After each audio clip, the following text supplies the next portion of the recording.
Welcome back. It's CodingBat time again.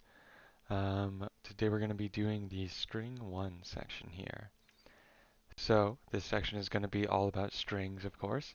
And so first I want to review and also introduce some methods on strings and some things we know about strings that will serve as a useful toolkit for solving all of these problems, of which there are very many problems in this section. So let's review and talk about some methods on strings. So we can create a string by just putting it in quotes, and we can store, and this expression here that I've highlighted has a value of type string, so I can store it in a string variable here. And let's talk about some of the methods we have for strings. So one is we can get the length of a string by doing str.length. That one is a pretty simple one. Hello has 5 characters, so the length is 5. We can also do the char at method. So if I want to get, like, let's say the second character in my string, I can do char at 1, and this 1 refers to index 1 in my string. Remember that strings start at index 0, so this h has index 0, is at index 0 in the string, e is at index 2, first L is at index, e is at index 1. So h is at 0, e is at 1, first L is at 2, second L is at 3, and the O is at index 4. So the character at index 1 would be the second character in the string, and I can print out this character here. Okay, so it prints out E as we expect. Some other things I can do on a string is I can test if a string is equal to another string by doing the name of the string and then typing dot equals and then giving in and then putting in here another string. So if I run this, this will print true because hello is hello. And of course I could do, so let me just to take another example, let's say like hello exclamation mark. Does this equal stir? And if I run this, you see that it prints out false here. So we can do the equals method like that. There's another method, which I don't know that we've talked about yet, called contains. So if you do stir.contains, this method returns a Boolean. So I can say if the string contains another string as a substring within it. So does hello contain he within it? And if I run this, I get true because he does appear in my string right there. I can also get a substring. So I can say stir.substring, let's do substring 1, 3.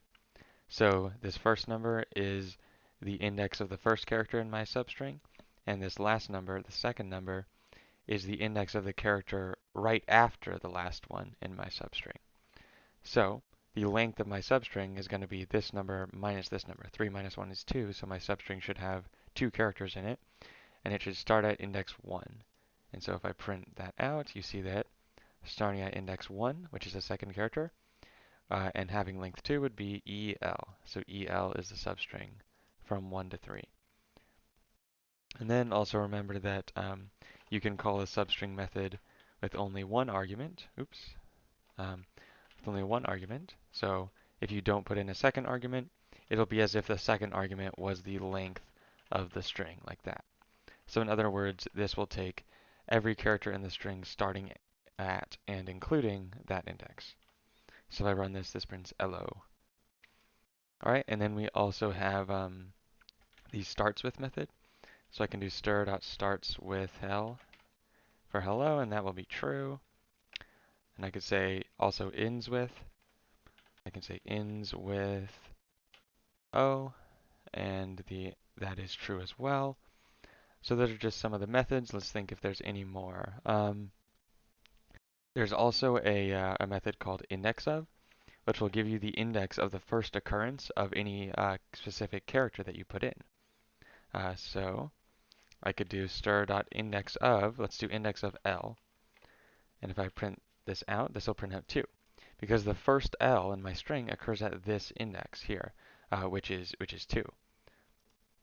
There's also the last index of method, so you can probably guess what that does. If I say last index of L, this will return the index of the last L in my string.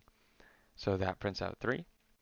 And if on one of these index of or last index of, if you put a character that the string does not contain, like this str.index of q here, that will give you -1. So if you put in a character that is not contained within the string anywhere, you'll get -1.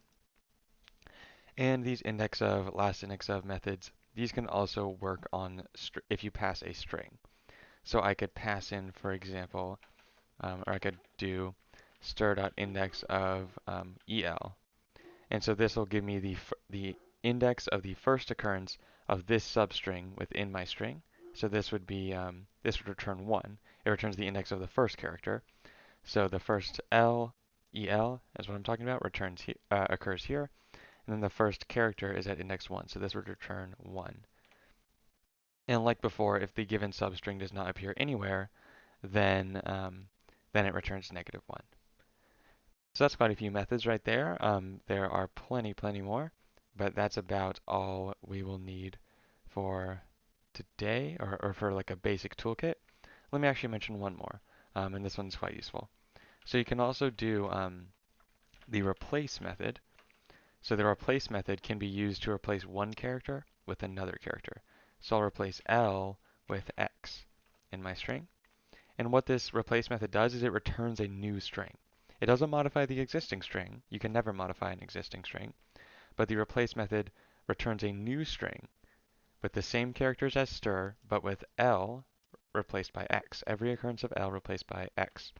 So this is HEXXO. And you can also do replace with strings.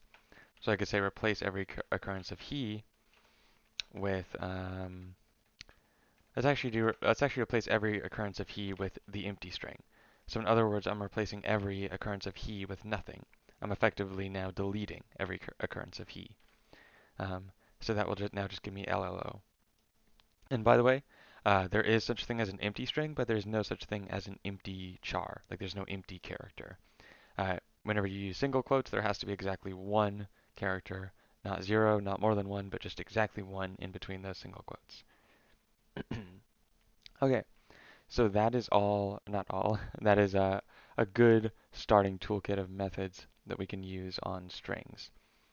So, now, before we get into the coding, there's one more thing I want to talk about, and that's how strings are represented in memory, and how strings differ from some of the other types we've seen.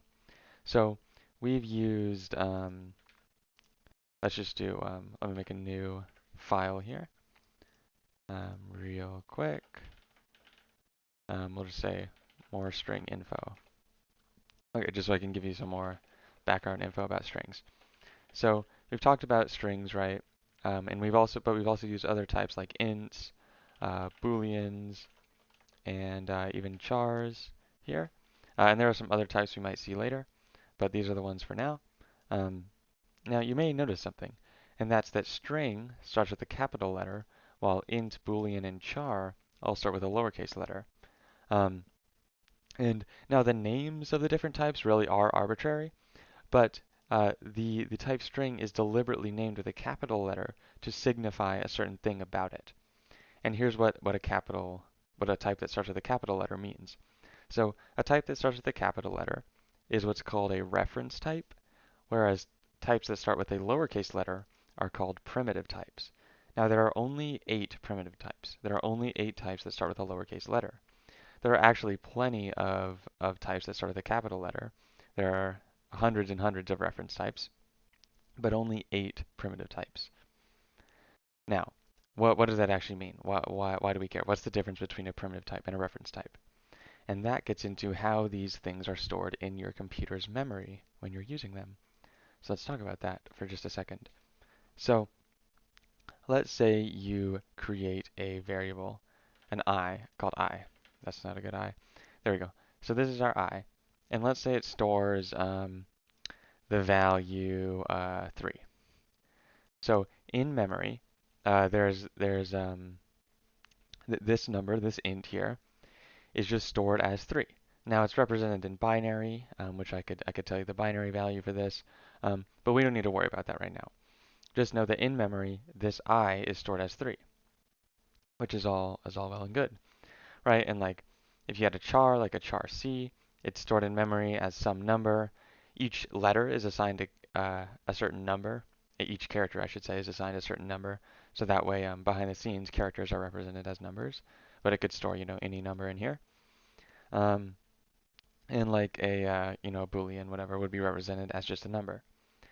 But strings are a little different, and all reference types behave this way. So basically what a string is, or how a string is represented, is a string stores, if you have a string variable, what that variable actually is in memory is it is something called a pointer or a memory address. And so a memory address is a number. It's usually just a pretty long, just random, seemingly random sequence of numbers, or sequence of digits, sorry, in this number. Let's just say that's what it is. Um, and what this number designates a location in your computer's memory.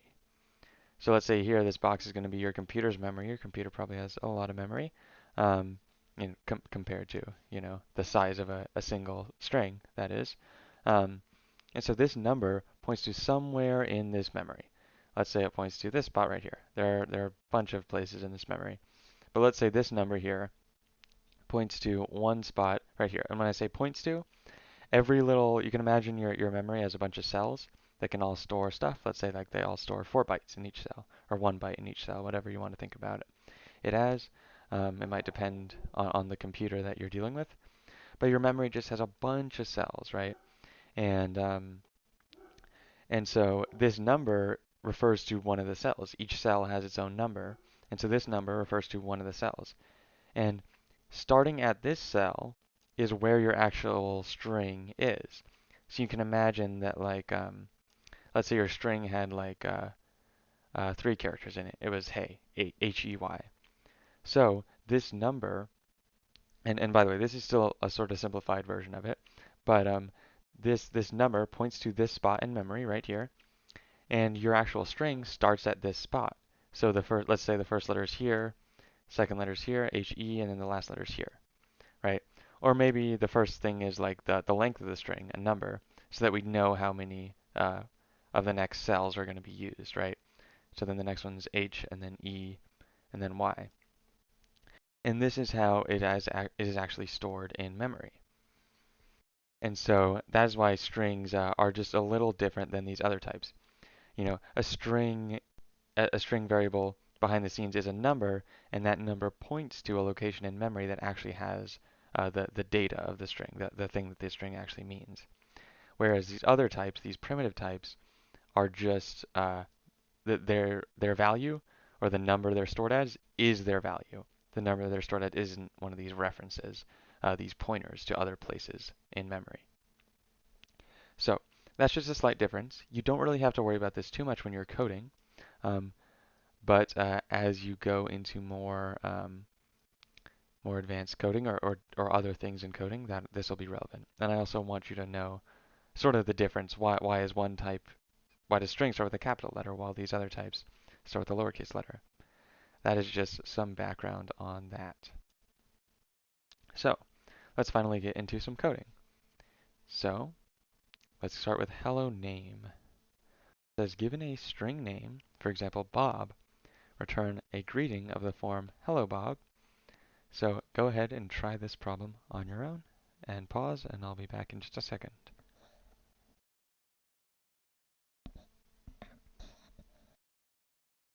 All right, let's solve this one.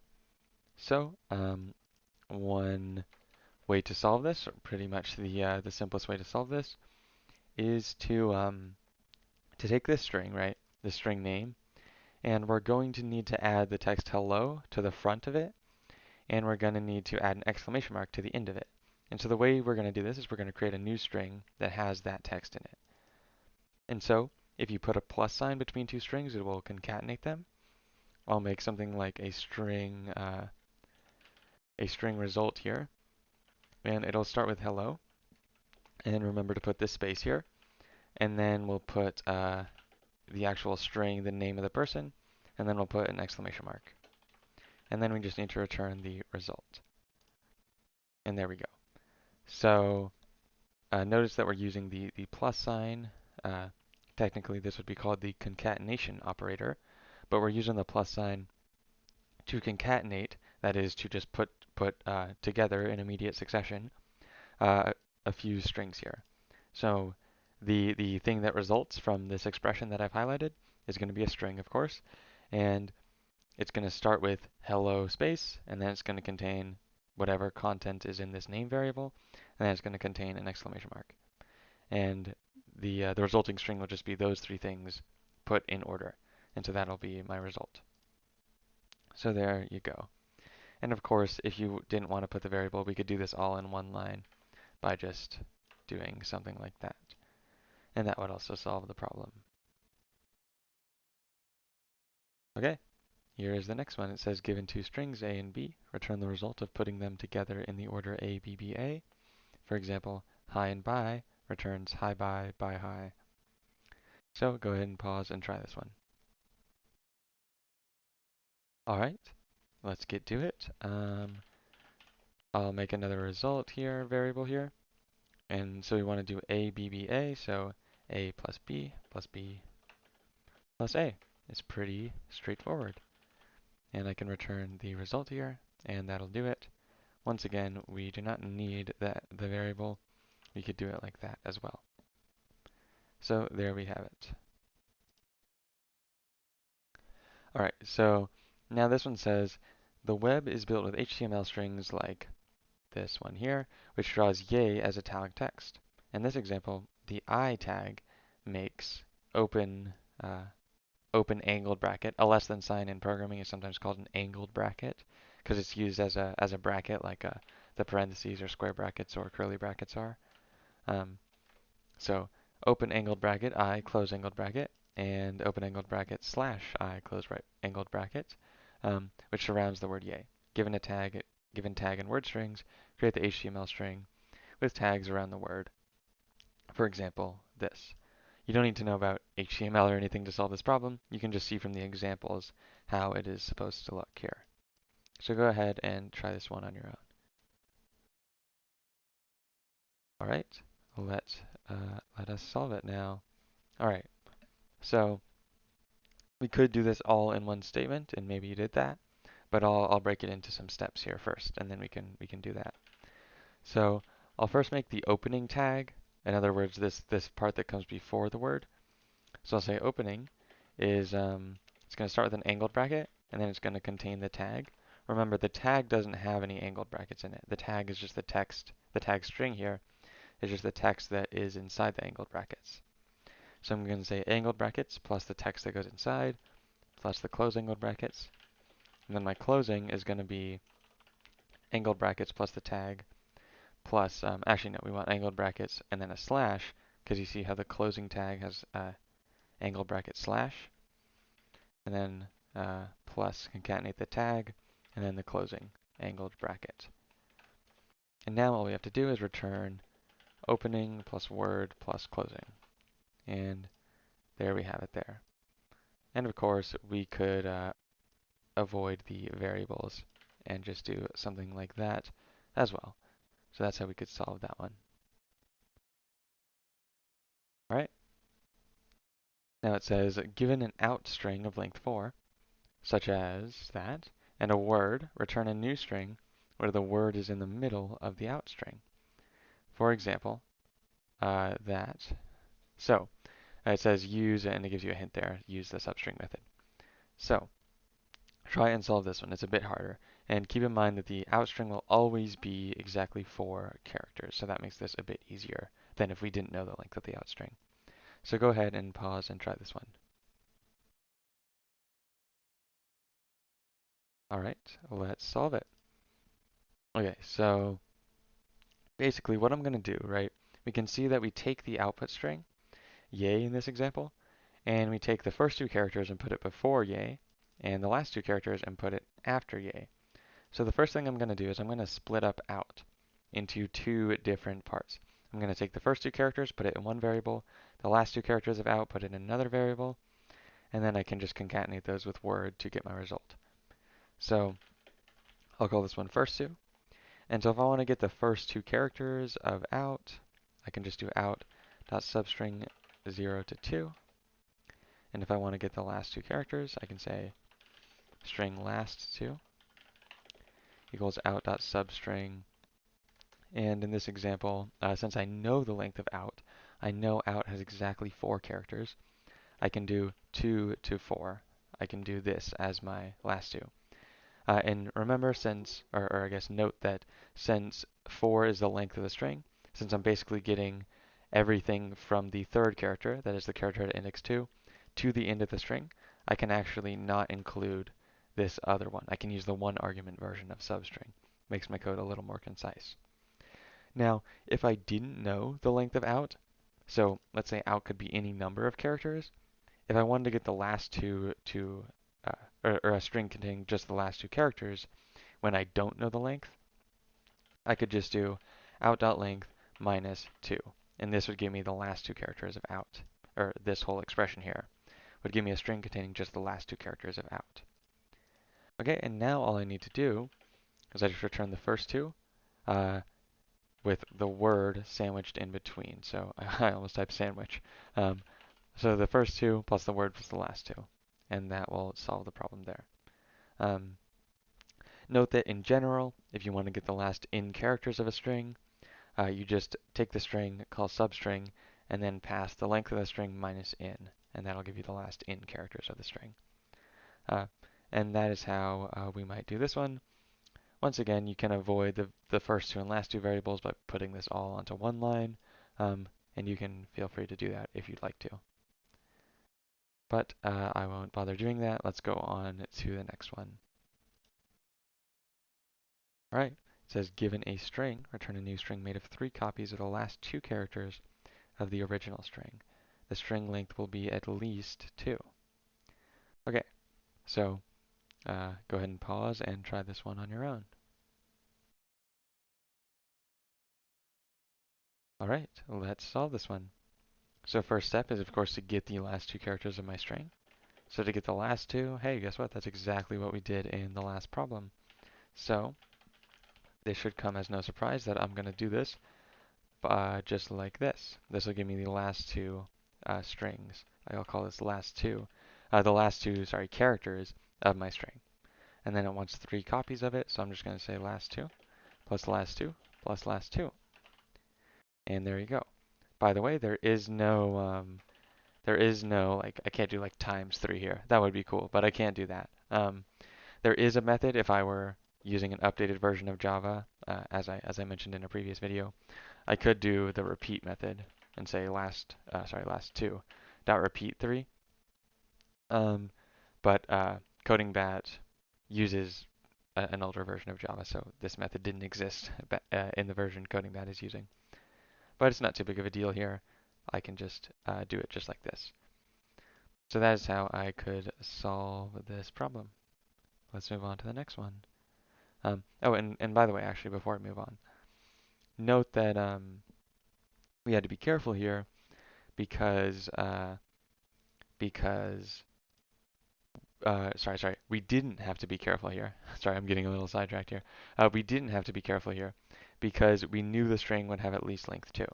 If the string could only have 1 character, or if it could be empty, we'd have to do some special if statements, like we did in the warm-up 2 section, I think, in the warm-up 1 section. So, but we knew the string had at least length 2, so this is going to work totally fine. And keep in mind that if the string has exactly length 2, this still works, right? Because what this is saying is, if str's length is 2, this is saying str.substring 0, which will give me the whole string. And if the string is only 2 characters, then the last 2 characters is just the whole string. So let's move on. It says, given a string, return the string made of its first 2 characters. So the string hello yields he. If the string is shorter than length 2, so here we do have to worry about the length, return whatever there is. So x yields x, and the empty string yields the empty string. Note that str.length returns the length of the string, as you know. So go ahead and pause and try this.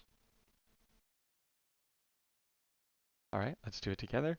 We need to find the first 2 characters, or whatever's there if it's less than 2 characters. So what I can do is, and there are various ways to do this, what I can do is I can say, if the length is less than or equal to 2, I'm just going to return the string, right? because if the length is 0, then it's the empty string, and I should just return the empty string. If the length is 1, then I'm only returning what's there, so I just return that string. And if the length is exactly 2, then the first two characters is the whole string. So if the string's length is 0, 1, or 2, then I just need to return the string. Otherwise, I need to return the first two characters, which I can get just like that. And there you have it. Now we could do this in one line. Maybe you recognize this from the previous videos. I could also say str.substring 0 to math.min str.length and 2. So I'm going to get the minimum, I'm going to take the substring from 0 to the minimum of the length of the string and 2. And if you need to pause to ponder why that is going to work, you can do so. But let's move on to the next one. Okay, so given a string of even length, return the first half. So the string woohoo yields woo. Okay, and notice that the string has even length, so you don't need to worry about odds, stuff like that. So go ahead and pause and try this. All right, I will do it. So let's think about this, right? So let's just take some examples. So woohoo has this string here has 6 characters in it. And so that means that the character, let's say I want to take a substring, right? To get the first 3 characters, or the first half of the string. Well, notice that the character right after that substring, right after the first half, occurs at index 3 in this one, right? So the whole length was 6. The character after the first half, was at index 3. We can see this example here, a similar thing happens. This string is 10 characters, and the character right after the first half is at index 5. So you can hopefully see the pattern here. If the string's length is in, then the character right after the halfway point, or right after the first half, is at index in over 2. Again, assuming the length of the string is even. So if we wanted to do that, I'll just say, I could say int in is the length of the string. And I could just say return str.substring 0 to in over 2. Remember that to do division you use a slash. So I could do it just like this. Of course, I don't need the in variable. I could put this all on one line like that too. Now I want to make a quick note about the division operator. Oops, sorry. About the division operator and how exactly it works. So let's go over here and talk about it. Actually, not to paint, but let's go to this one. So let's talk about division here. So there's a type in Java that I'm not sure if I've covered yet called double. I might have mentioned it though briefly. So this type here, double, as you can see, it's a primitive type. But basically, it's used to represent any real number. The int type could represent integers, so like -3, 10, and 12, but it couldn't represent something like 1.5. The double class is what lets us represent any real number that we want to. So I could say like 1.5 here, and that would work. Now, if you are doing a division, so let's say I have an int like a equals 7 and int b equals 2, right? So we all know that mathematically 7 divided by 2 is 3.5. But if I print out a divided by b, this prints out 3, and I want to explain why. So if you have two ints and you're dividing them, so you have a division sign, and then on the left you have an expression that is an int that evaluates to an int, and on the right you have an expression that evaluates to an int. So you have an int on either side of the division sign.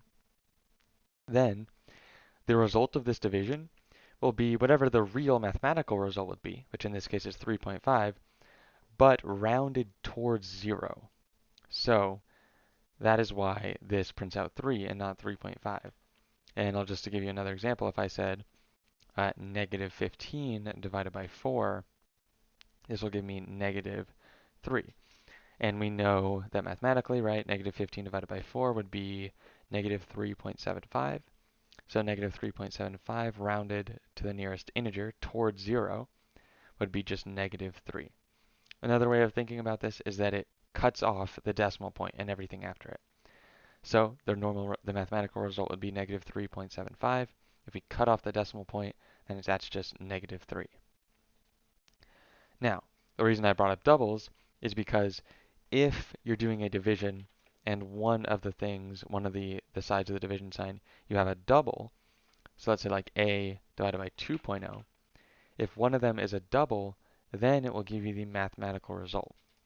And that result will be of type double. So for example, this expression here, a divided by b, gives me an int because a and b are ints. This expression here gives me an int because these are both ints. But if one of the operands, one of the sides of the division sign, is a double, then the result is a double, and the result, the actual numerical result, is the real mathematical result as a real number stored in a double. And of course, if both of the operands are a double, like 3.14 and like 6 point, or whatever that number is, then the result will again be a double, right? So that is how division works. Now the string.length method returns an int. So for this division here, we have an int divided by an int, so the result is an int. Now, since we know that the length of the string is going to be even, we know that an even number divided by 2 will still be an integer. So this case that I've spoken of here doesn't apply here. We're not going to see any truncating or rounding towards 0 in this specific case because we know the string has even length, but in other problems this will come up. So it's something to be aware of. All right, and let's move on to the next one. So we're given a string, and we need to return a version without the first and last character. The string length will be at least 2. So go ahead and pause and try this one on your own.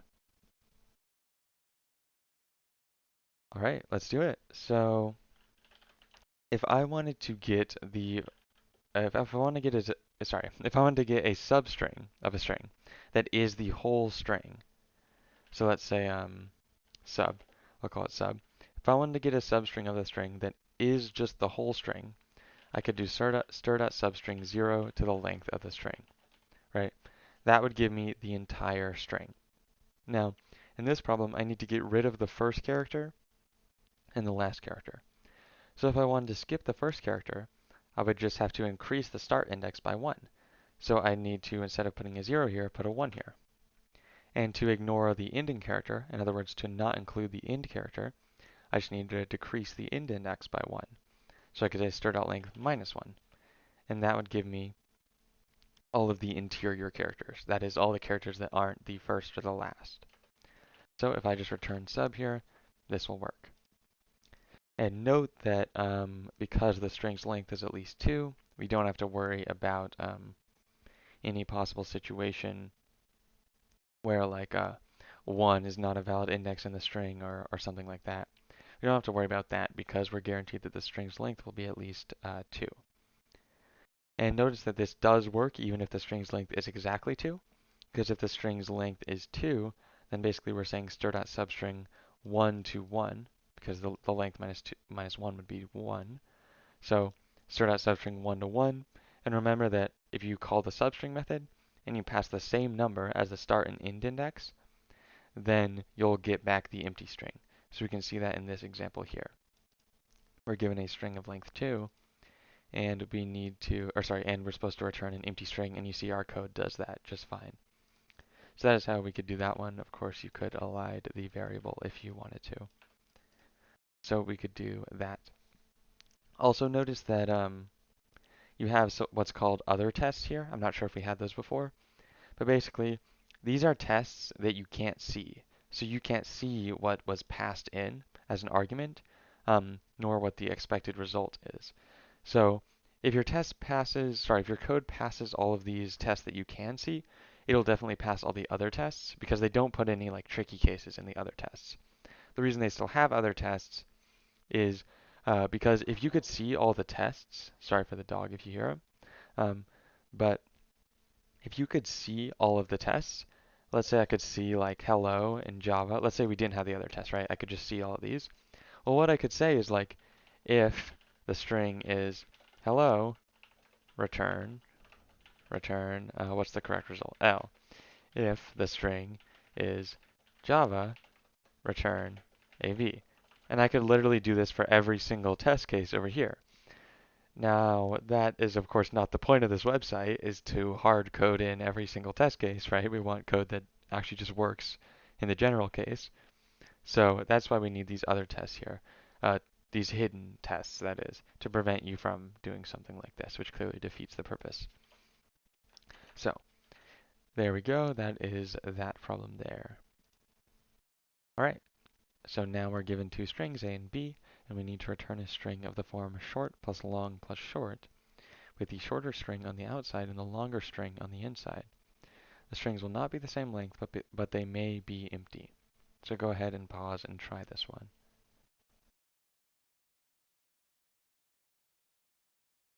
All right, let's do it. So we need to, of course, get the shortest one and get the longest one. So here's how I'm going to do this. There are plenty of ways to do this. But I'm going to make two variables called short and long. Um, and actually, short is a special type. It's one of those primitive types. It's not a very useful one, so we're not going to use it ever. So, but because it's already a type in the language, we're not allowed to use it as a variable name because it's a primitive type. And you're just not allowed to name things, name variables, or method names or parameters after existing primitive types. So we actually can't call this short. We can maybe call this shortest. And I can also have one called longest.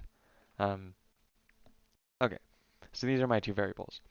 Now I'm not going to give them a value right away, right? We talked about when I was first introducing variables, how if you want to just declare them, if you want to just say, hey, there's now a variable that exists called shortest, but not give it a value yet, then you can do that.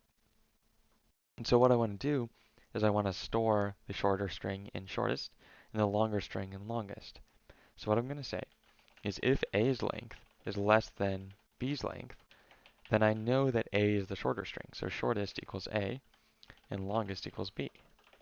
Or I should say longest gets B if I wanted to make it more intuitive. And then otherwise, right?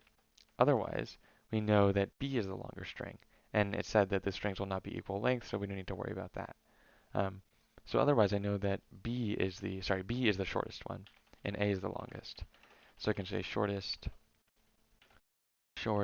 equals B, longest equals A. There we go. And now I have assigned, did I spell something wrong? I feel like I did somewhere. Yeah, there we go. So that is how I can now ensure that my two variables, shortest and longest, store the shortest and longest strings respectively. So I want to talk about this assignment right here, what's happening here. So I talked about in the beginning that this A parameter here is just, it just has a number. Like behind the scenes, it's just a number, and that number is a memory address. It's a reference, a pointer to a location in memory that actually stores the contents of the string. So whenever I assign A to another variable, whenever I assign a string to another variable, all it's doing is it's copying over that reference, that pointer, that number that is the memory address. It's copying over that number into my other variable. So it's not copying the characters of the string. This is the crucial part to see here. It's not copying the characters of the string. It's copying the memory address. So now, I kind of erased the diagram here, but let's say A stored, let me get the marker back here. A, behind the scenes, stored a number, a memory address. Let's say it's like 12778. And so let's say here's my my memory. I'll draw it on this side here. So here's all my memory. It's got all of the cells, so many cells. I'm just going to draw circles. Okay, so tons of spots in memory. Lovely, lovely memory. Okay, and there's plenty more.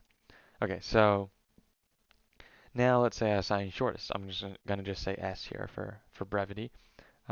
So if I say S equals A, if I run this statement here, I'm saying S gets A. All this will do is copy the value of A, this number here, this reference. It'll copy that number into S. So let's say that this number pointed to this spot in memory. So whenever I run this assignment statement, that's what this is called, by the way, when you assign something to a variable, it's called an assignment statement. So now S would store this exact same number And now this pointer would of course point to the same location in memory. And this is kind of nice, right? Because let's say this string had like 1,000,000 characters in it, right? So a string with 1,000,000 characters, that's going to use a lot of memory.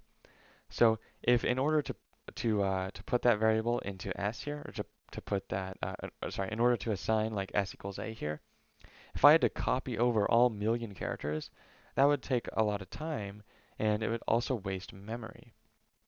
So if I can use these pointers, and I have two different variables, but they both point to the same place, I'm conserving memory. Now, I may need to make a copy in another situation. It may be important that I have, if I'm using another reference type, let's say, it may be important that I make a copy, in which case I can. But normally, when you assign a value to a variable, when you assign something to a variable, and it's a reference type, it'll just copy over the memory address. That is, it'll copy over the reference, but not the actual thing that's stored in your memory, not the actual data here.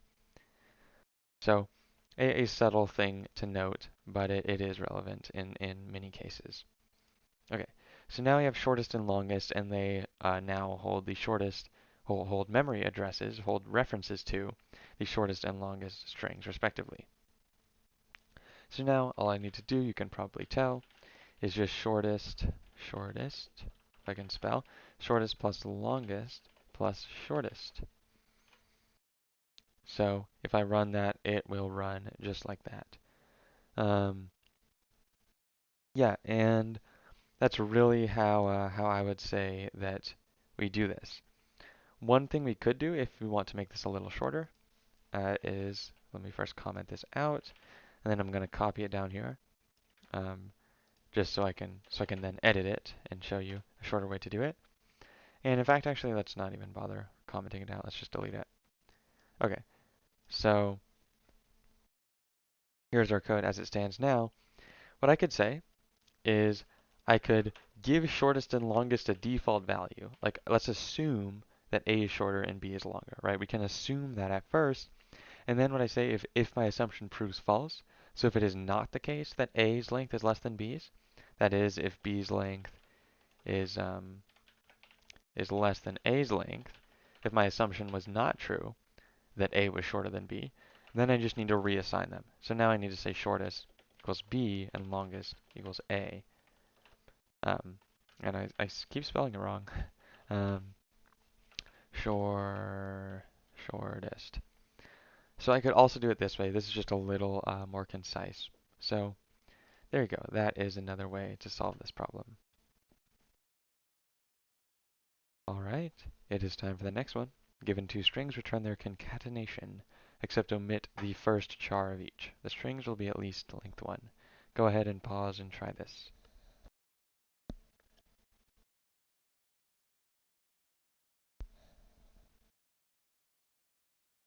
All right, let's go ahead and do this. So, says omit the first char of each. They'll be at least length 1. So, I'm going to create two new variables. One's going to store A, but without the first character, and one's going to store B, but without the first character, and then I just need to concatenate those together. So, I will do that now. So, to get A, I'll say, I'll call this A no first. Is going to just be A if I want to skip the first character, but get everything else in the string, I can just do that. So I can get the substring starting at the second character, that is the character at index 1, and going to the end of the string. And if I want to get B without the first character, I'm going to say b.substring1. And now all I need to do is return A without the first character plus B without the first character. There we go. That will solve that one there. Again, because the strings will be at least length 1, we don't have to worry about something like that. Notice that if one of the strings is exactly length 1, then we're saying that string.substring1, and this will work. It'll be as if we had called 1 to 1, which we know would return the empty string. So that's how we could solve that one.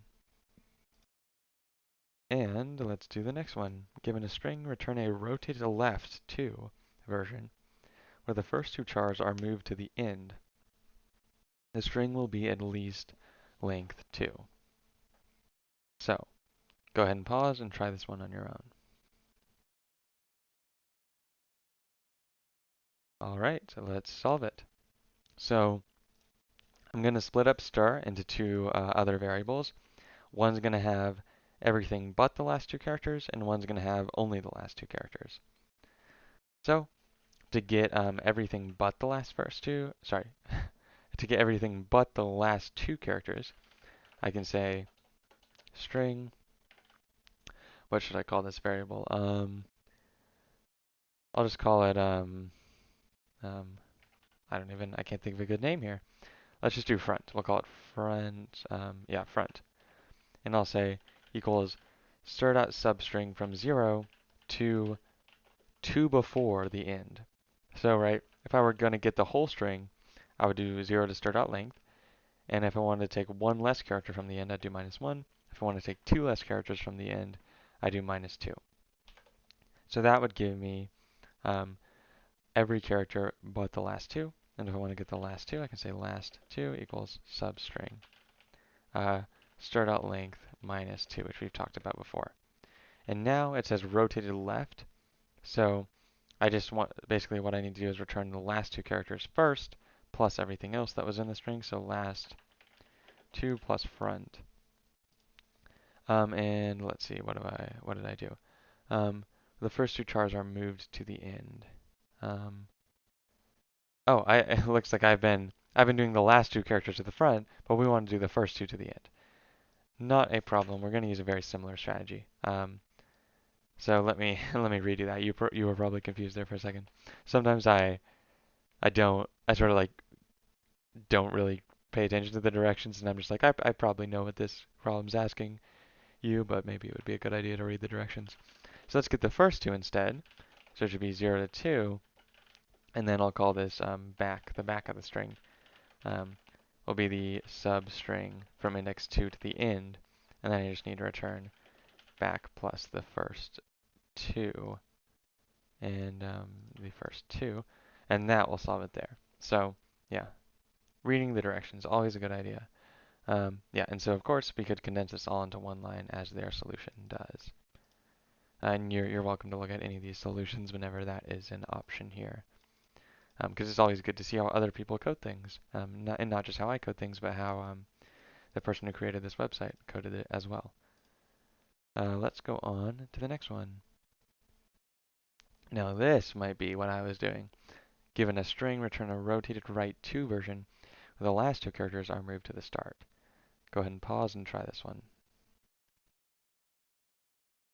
Alright, so yeah, this really is what I was doing. So, I'll call it, so now we want to get the last two. Start out substring from the length -2 to the end would give me the last two characters first, and then I want to get the front of the string and say, oops, did that again, the substring from 0 to the length -2, and now I just need to return the last two plus the front. This is what I already did last time, so I'm not really spending too much time explaining it, and that's how we would solve that one. Alright, so now we're given a string, and we need to return a string length 1 from its front, unless front is false, in which case return a string length 1 from its back. The string will be non-empty. Go ahead and pause and try this one. Alright, so let's solve it. I'm going to basically just split this up very simply into two cases, one where front is true, one where front is false. So if front is true, I need to return the first character, and it says the string will be non-empty, so we know it has at least one character. So I just need to say str.substring 0 to 1, otherwise we need to return str.substring from the length length -1 to the end. And that will do the trick here. Again, we don't need the curly braces since we only have one statement in each part. And that's how we could do that one. Now, if you wanted to, you see that, of course, right, we're only returning a string with a single character, right? So you might wonder, like, is it okay to do just return the char at 0, and then down here return the char at start.length minus 1? And you can't actually do that. If I run this, or if I try to run this, you'll see I get a compile error. And that's because, so the return type of this method is string, but what I'm returning here is a char, right? Because the char at method returns a char. And chars can only be converted to strings implicitly. And when I say implicit, I mean automatically without me telling the program to convert it to a string. Chars will only be converted to strings implicitly in only certain scenarios. So this is not one of those scenarios, right? If I try to return a char on a method whose return type is string, I'm going to get problems. I'm going to get some compile errors because this char will not be automatically converted to a string. So I need to do the substring method because the substring method always returns a string, even if the substring only has one character in it. So that's how I could do that one. Yeah, and by the way, the only context, the only situation, I'm trying to scan my brain to see if there's any other scenario, which I don't think there is. The only situation where a char will be automatically converted to a string is if you're doing string concatenation and one of the operands of the plus sign, sorry, one of the things on the plus sign, they're called operands if you probably know that from math. If one of the operands of the concatenation operator, that is the plus sign, is a char, while the other one is a string, then this char will be implicitly, that is automatically converted to a string. But that is the only situation in which a char will be converted to a string automatically without you having to do anything special. And by the way, if you did want to convert a char to a string, if you needed to do that explicitly, you could do it by doing, let's call it S2. You could do string.valueOf. This is a method that you call, this is just another method that you can call on that you can pass to a character, pass a character to. If you do this, this will convert whatever character you pass here to a string. That string will, of course, be length 1 and contain only this character. So that is how you could convert a char to a string. Notice a subtle difference, right, between these two methods, right? So this method substring, I put an actual string here, a variable of type string, or maybe it could be like a literal string like this, say like hi, right? Something like that. Notice that the substring method, I put an actual string here, and then I did .substring. But this value of method, I just put the name of the type. I just put the type string and then .value of. And these are two different kinds of methods. This is something that I've sort of been doing, but I haven't really mentioned it, brought this up explicitly. But so these are just two kinds of methods. This kind of method here, where you do the name of the type and then a method, and then you call a method, is this is called a static method. So value of is a static method. What's called a static method because the way I call value of is I type the name of the type and then I do the method. Whereas this method here is called an instance method, where I do a actual variable or a expression that has type string. That is, I put an actual string here, and then I call the method. The exact difference between static and instance, what those words actually mean, is not really something we're going to talk about in CodingBat. It's important to know in programming, but it has to deal with bigger constructs than just single methods, which is what we're really writing in CodingBat. It's just single methods. So I won't really go into more detail about static and instance stuff. But yeah, that's why these methods look a little different. This one is a static method, and this one is an instance method. You may also notice that like the math methods, let's say int max equals math.max 3, 7. This max method would be a static method because I call it from math. So math is the name of a class. Classes, as I mentioned before, are just a big group of methods. Now, classes and types are actually related. A class is a type. This is, I know this might be getting a bit confusing because I haven't given you many examples, but a class, whenever you create a class, it also, in addition to storing a bunch of nice methods, like this max method or this value of method, it also defines a new type. So this string class here, in addition to having a bunch of useful methods in it, like value of, it also defines a new type. And that type, of course, is the string type. And then there are some other methods that you can call specifically from, or that you call from an actual string. So a lot of stuff going on. Again, I would love to spend time talking about classes and static stuff versus instance stuff and types and how you define your own types and all that stuff, which you totally can do. But it's really beyond the scope of what we're doing in CodingBat. Again, still important stuff to know, but I can't talk about that without making this video an extra hour longer. And it's already been an hour so far, so we won't do that now. And we won't do that any time throughout this series really because it's not relevant to what you're doing on CodingBat. So let's go on to the next problem. Okay, this is called withoutEnd 2. Or I think there's actually a typo on this one. It should probably say without. Okay, given a string, return a version without both the first and last char of the string. The string may be any length, including 0. All right, so this is similar to the last one, or to one we did before, right? But now it says the string may be any length, including 0. So pay attention to that and pause the video and try this on your own. All right, so let's think about our different cases, our different possibilities that we should handle. So if the string is length 0, that is, if it's empty, then we should just return the empty string. Because, right, if you take off the first and last letter, or first and last character, from a string that has no characters, you just result in a still empty string.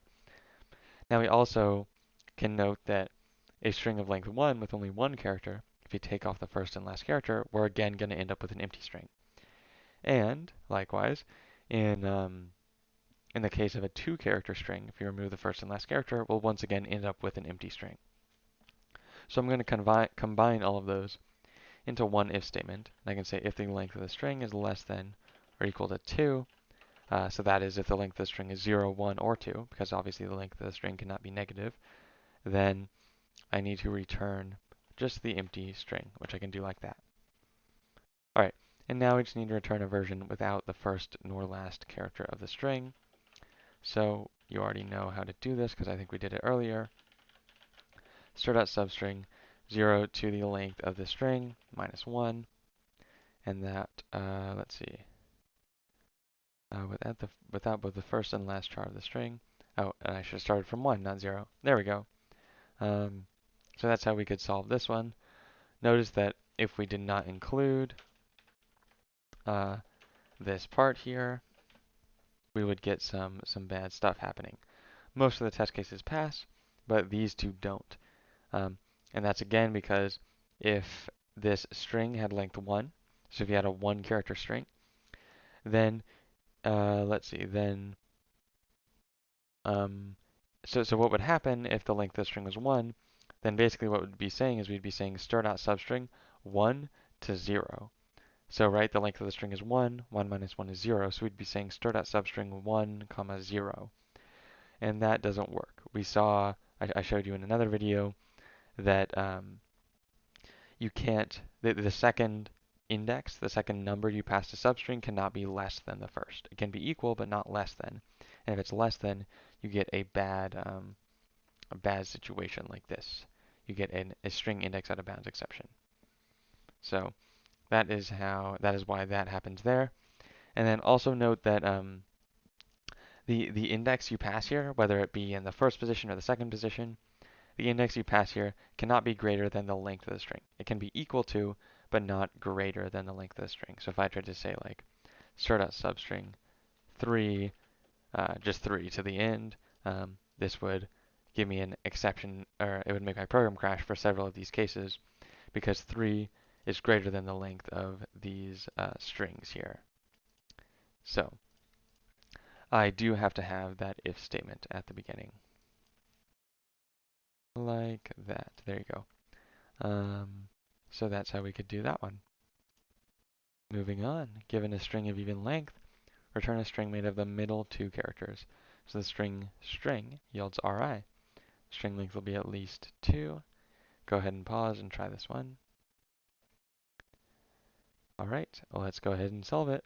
So notice that if the string, we know it's even, if the length is in, so the length of this string in equals 6, the first character we want, so we want ri, the middle two characters.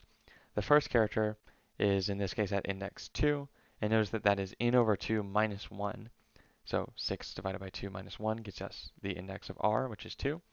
And then notice that the second character is at index in over 2. So 6 divided by 2 is 3, I is at index 3.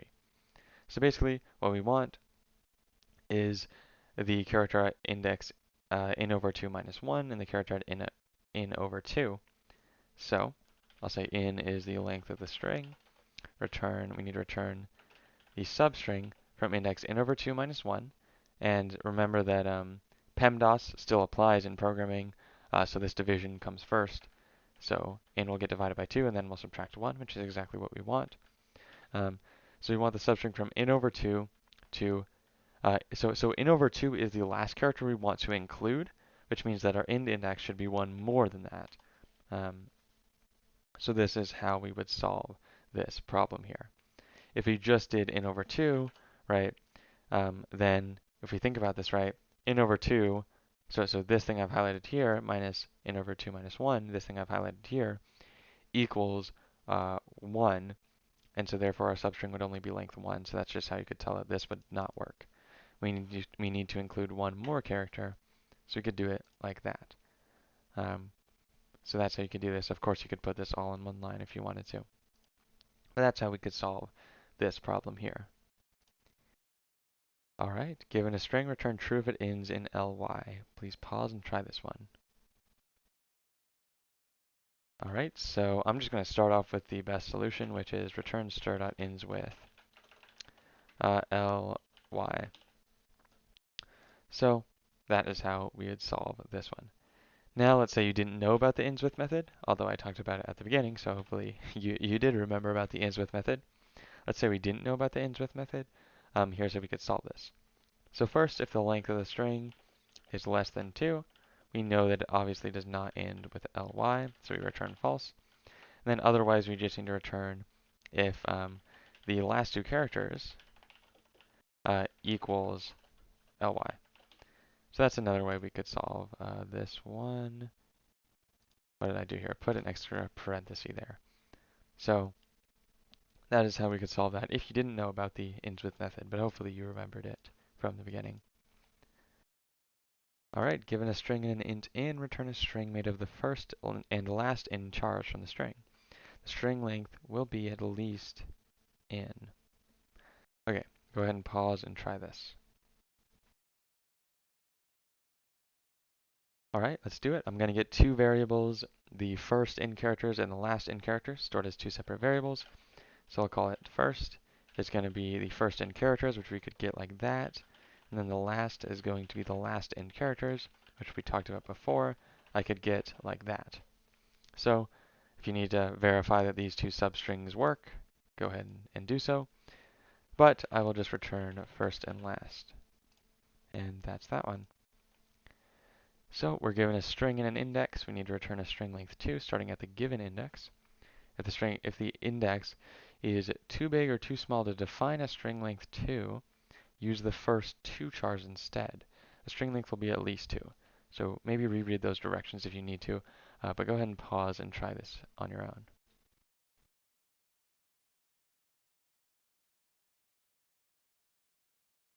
All right, so just looking at the examples here, a substring of length 2 starting at index 0 would be ja, starting at index 2 would be va, and starting at index 3, well, we couldn't do that because we only have one character left if we start at index 3.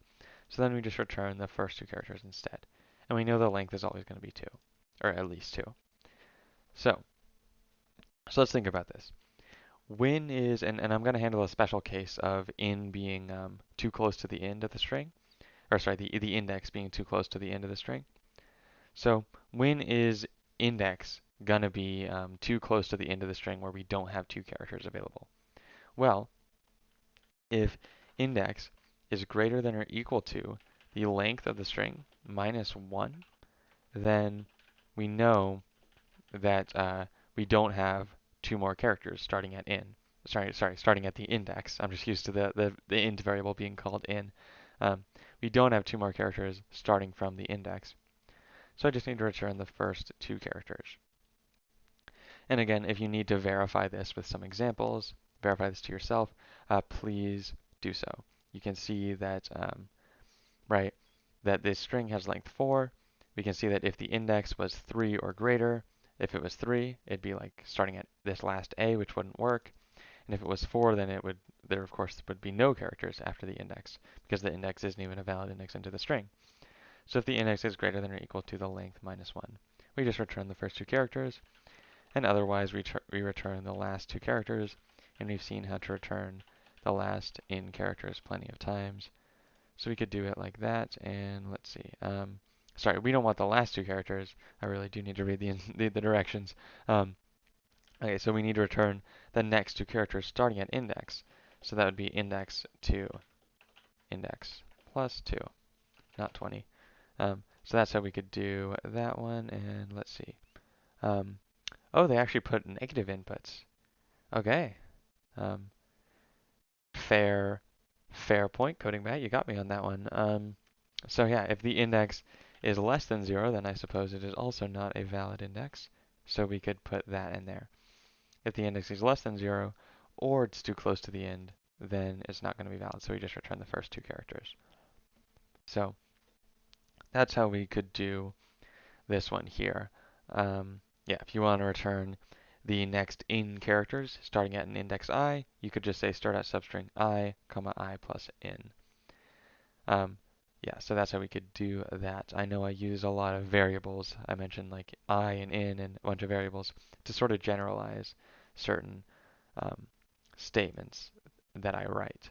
So yeah, that's just how I speak. I speak in the mathematical variable speak very often. So if you need to re-listen to that whenever I do that, or pause and think about it, please do. But let's move on. So now we have middleThree. Okay, so it says given a string of odd length, return the string length 3 from its middle. So candy yields A and D. So in other words, we need to return, if we take the middle character, we return the length 3 substring that contains the character before and the character after the middle character. So go ahead and pause and try that on your own. All right, let's solve it. So again, I'm just going to use some examples here to try and figure out what indices I need to be looking at. So let's say again that the length of the string is in. So candy in equals 5. Notice that the middle character is, if I take in divided by 2, in this case that would be 2.5, and I round down, then that would round to 2. And we see that that is the index of the middle character of the string, right? So again, in this example, and n equals 3. N over 2 rounded down is 1, which gives me the index of the middle character. In solving, n equals 7. N over 2 rounded down gives me the index of v, the middle character, which is 3. So you see that the middle character is at n over 2 rounded down. So therefore, the character right before it is going to be n over 2 rounded down minus 1. So to get n over 2 rounded down, I'm going to just store that in a separate variable. I'll call this mid, the index of the middle character. So it'll just be the length of the string, again, I was referring to the length of the string, divided by 2. Now notice that I didn't do anything else, so why does this round it down? And that has to do with int division that we talked about earlier. Or in other words, division when you have an int on either side of the division sign. So start.length is an int, 2 is an int, therefore we're going to be performing int division here. Or in other words, whenever we divide these two numbers, we're going to, the int result is going to be the mathematical value, which may include a decimal like 3.5 or 2.5, rounded down towards 0. I guess I shouldn't say rounded down, rounded towards 0, or in other words, with the decimal point truncated off. So mid is the index of the middle character in my string, and so if I want the middle3, I just need to return the substring starting at 1 before the mid, right, because it's asking for the middle3 characters, so I start 1 before the mid, and then I go to, so the last character I want to include is at mid plus 1. So since I'm doing substring, I need to go 1 further than that, because the second index I pass to substring is 1 after the last character I want to include in my substring. So I need to do something like that. And there we go. So that is how you could solve this one. Again, the code is not complicated, but it's just you have to do some thinking and justify to yourself that these are valid indices and these are the correct indices to take here. So let's go on to the next one. All right, hasBad. Given a string, return true if bad appears starting at index 0 or 1 in the string, such as with bad xxx or xbad xx, but not xxbad xx. A string may be any length, including 0. It says note use dot equals to compare two strings. So, there are a lot of ways to do this, but I'll let you find the way you like. So go ahead and pause and try this. So, I'm gonna first go over the most rudimentary way to do this. I'm only gonna use if statements and substrings here to check this, and of course the equals method to check if this string contains bad starting at index 0 or 1. And then I'll show you some cleverer ways to do this, more concise, more elegant ways to do this after that. So here's how I'll do it though, using just rudimentary basic stuff we know about. So if the length of the string is less than 3, right, obviously it can't have bad starting at index 0 or 1, so I return false. If the string's length is 3, then I just return true if the string equals bad, right? That's the only way it could have bad starting at index 0 or 1, is if it has bad starting at index 0, which means the whole string would be bad. So if the string is bad, then I should return true, otherwise false. So otherwise, if we now know that the string has length greater than 3, so that is it has at least 4 characters, then what I need to do here is I need to just check if, alright, basically I just need to return if the substring, the first 3 characters are bad, equals bad,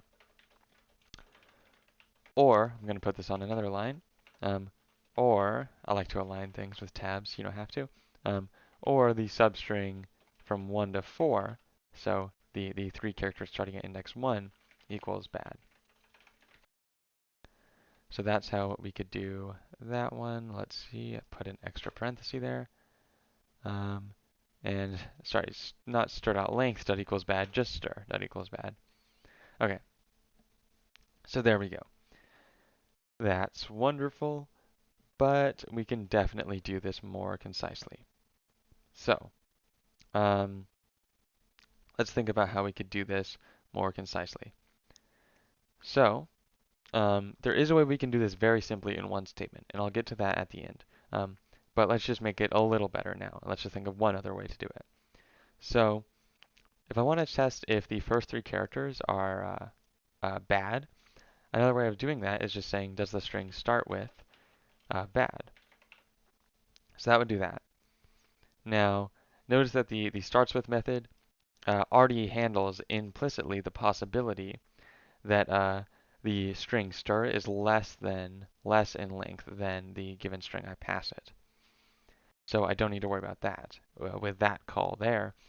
And then if I want to check if, so basically I'll say, I'll just go ahead and start from scratch here. If the string starts with bad,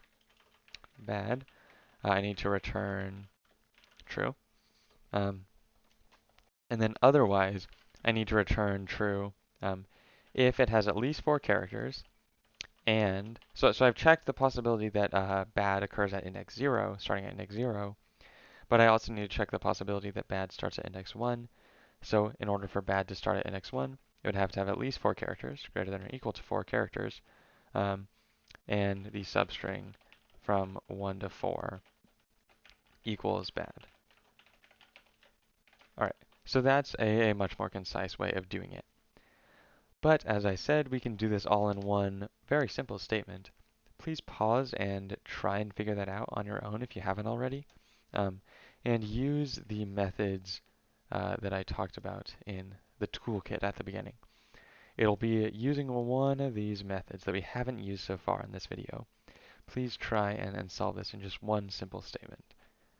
And pause and try and do that.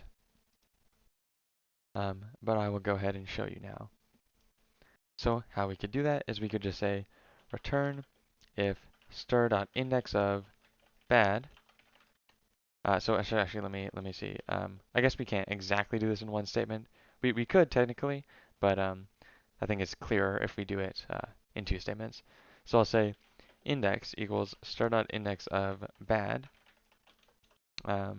Hopefully you didn't keep the video paused for a long time being like, wait, what?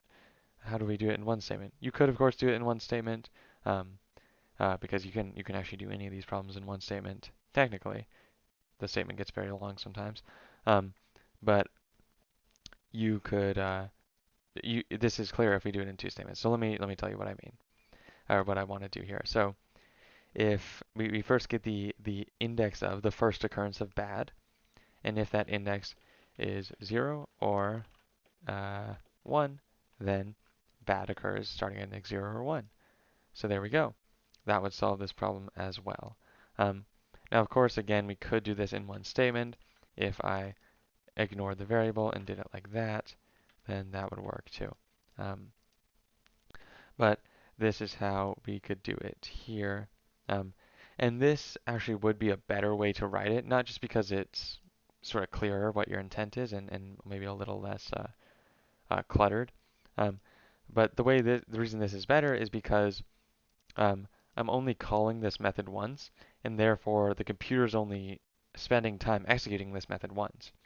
Whereas if I call it 2 separate times, once here and once here, I'm kind of wasting time because I'm calculating the first index of bad on 2 different occasions when I only need to calculate it once and store it in a variable. So it would actually be better to just use the variable in this case in terms of efficiency reasons, as well as maybe just style reasons. So that's how I could do this one here, and I think this would be the best way to do this. Again, this works because the index of method returns the index of the first occurrence of bad in stir, or it returns a -1 if bad does not occur anywhere in stir. So we can see that it all works fine, and index of takes care of the possibility that maybe this string is longer than stir, or stir is empty, or stir only has 1 character, or any of those things. It's all taken care of by the index of method. So that is how we could do this one. All right. So it says given a string, return a string length 2 made up of its first 2 chars. If the string is less than length 2, use at for the missing chars. Go ahead and pause and try this one.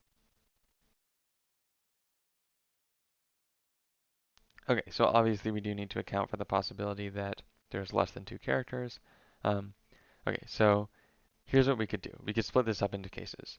Case 1 will be it's empty, in which case we just return at. Case 2 will be it has length 1, in which case we just need to return the first character plus an at. And then last case will be if it's 2 or more characters, in which case we just return the first 2 characters. So if the length of the string is 0, then I just return at. If the length of the string is 1, I need to return start.substring 0 to 1 plus at here. At, and then, and then otherwise I just need to return the substring from 0 to 2. And that's how we could solve, oops, if I can spell right, that's how we could solve this one. So a couple of things to note here. What you might have tried to do here is you might have tried to do stir.char at char at 0 plus, let's just say an at as a char, and if you tried to run this, this would not work. Well, even if I put the semicolon, it would not work. And let me explain why. So this thing here, so what's actually happening here? So remember, a char only gets implicitly converted to a string when you're using the plus operator, and one operand is a string while the other operand is a char. But in this case, neither operand is a string. They are both chars. And if you add two chars together, it actually is valid. It is acceptable to add two chars together, but it's not going to do what you think it might do. It's not going to concatenate them together into a length 2 string. What will actually happen if you add two chars together is, you know how earlier I told you that chars are represented behind the scenes as numbers?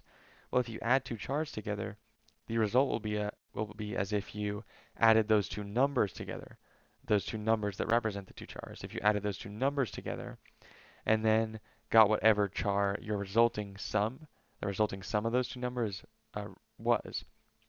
So the result of adding two chars will be a single char, which is the char you would get if you added the two numeric values of those chars together. So that is definitely not what we intend to be doing here. So that's why that's why at least one of these has to be a string if you want the other one to be implicitly converted to a string and thus be concatenated here. Okay, so that's all well and good. Now, there is a way to do this in one line, and it doesn't use a special method, one statement I should say. It doesn't use a special method. It doesn't really use anything you haven't learned yet. But it is sneaky, and you have to be kind of clever to figure it out. So go ahead and pause and try to figure out how to do this in one statement. And I promise this time it is one statement, no variables. So go ahead and pause and try that. Okay, so I hope you figured it out. Here's how you could do this actually with only one pretty straightforward statement. Or maybe it's not the most straightforward, but with only one statement. So here is the clever statement I was talking about. So what I can do is I can say, I can first take my given string, and I'm doing this in parentheses for a reason. I can take my given string and add at to the end of it, and then take this resulting string and do the substring from 0 to 2. And that will work. So this is how I could solve this much more concisely. So notice the parentheses here. I put these in parentheses so that when I call substring, I'm taking the substring of whatever this thing in parentheses was. So I'm taking the substring of whatever the concatenation of stir plus at resulted in. So that is how it is working here. I'm actually not going to go through and explain this, like in detail, everything, why this works. I'll let you pause it and think about why this works. You can try for different cases, see what would happen if an empty string happened, or a length 1 string, length 2 string, length 20 string. And you can verify that this does work and solve the problem. So I really do hope you figured that out or thought about it, because it's a elegant solution, I think, clever solution to this problem. Maybe not elegant, but definitely clever. All right, so we're given two strings, A and B, and we need to return a new string made up of the first char of A and the last char of B. So yo in Java yields ya. If either string is length 0, use at for its missing char. All right, go ahead and pause and try this one.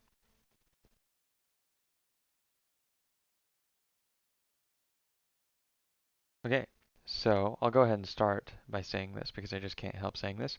You can also do this in one statement using a thing similar to what we used in the last problem. But first I'll go through and just do it relatively straightforwardly, or using some of the basic stuff we know about. So I'm going to get the first character of the first string. So the first character of A, I'm going to start here. And I'm actually going to just leave it and not assign it to it immediately because of the possibility that A might be length 0 in which case first should be an @ sign. So I'm going to say if a.length is 0, then first should just be an @ sign, Otherwise, first should be the first character of a. And one thing to note is that there's actually a special method on strings called isEmpty. And saying a.empty a.isEmpty is the same as saying a.length equals 0. They're really the same. So a.isEmpty is just a slightly shorter way of doing it, so I'm going to actually do that here. And then now I just need to get the last character of b. So I'm going to say last, and I'm going to not assign to it right away. Very similar stuff here. If b is empty, last equals @ Otherwise, last equals b.substring. We want the last character of b, so I'm going to say, b.length -1. And then I just need to return first plus last. Okay, so that's how you could do this one. Now let's talk about cleverness, because you can do this in a clever way as well. So pause the video if you want to and try and make this in one statement. But I'll go ahead and show you now. So let's do this here. Let's start with this first. So what's a more clever way of doing this? Here's how we could do it, perhaps. What I could do is I could say equals, so we want the firstChar of a. So I could say a plus @ dot substring 0, 1. I can run this to verify. We see that it works. Okay, and again, if you want to pause and think about this, if it doesn't come right away, then go ahead and do that. Okay, and then what I need is to do the last character of b. So in this case, I want to add the @ sign at the front. Again, pause and think about that if you would like. And then I need to do b.length -1. Actually, I don't want to do -1 because b now this string I'm taking a substring of is actually 1 longer than b because because now I've added an @ sign at the front, so its length is 1 longer than b. And so instead of doing b.length -1, I actually need to add 1 to that. I need to do b.length -1 plus 1, and -1 plus 1 just is the same as adding 0, so I could just do that.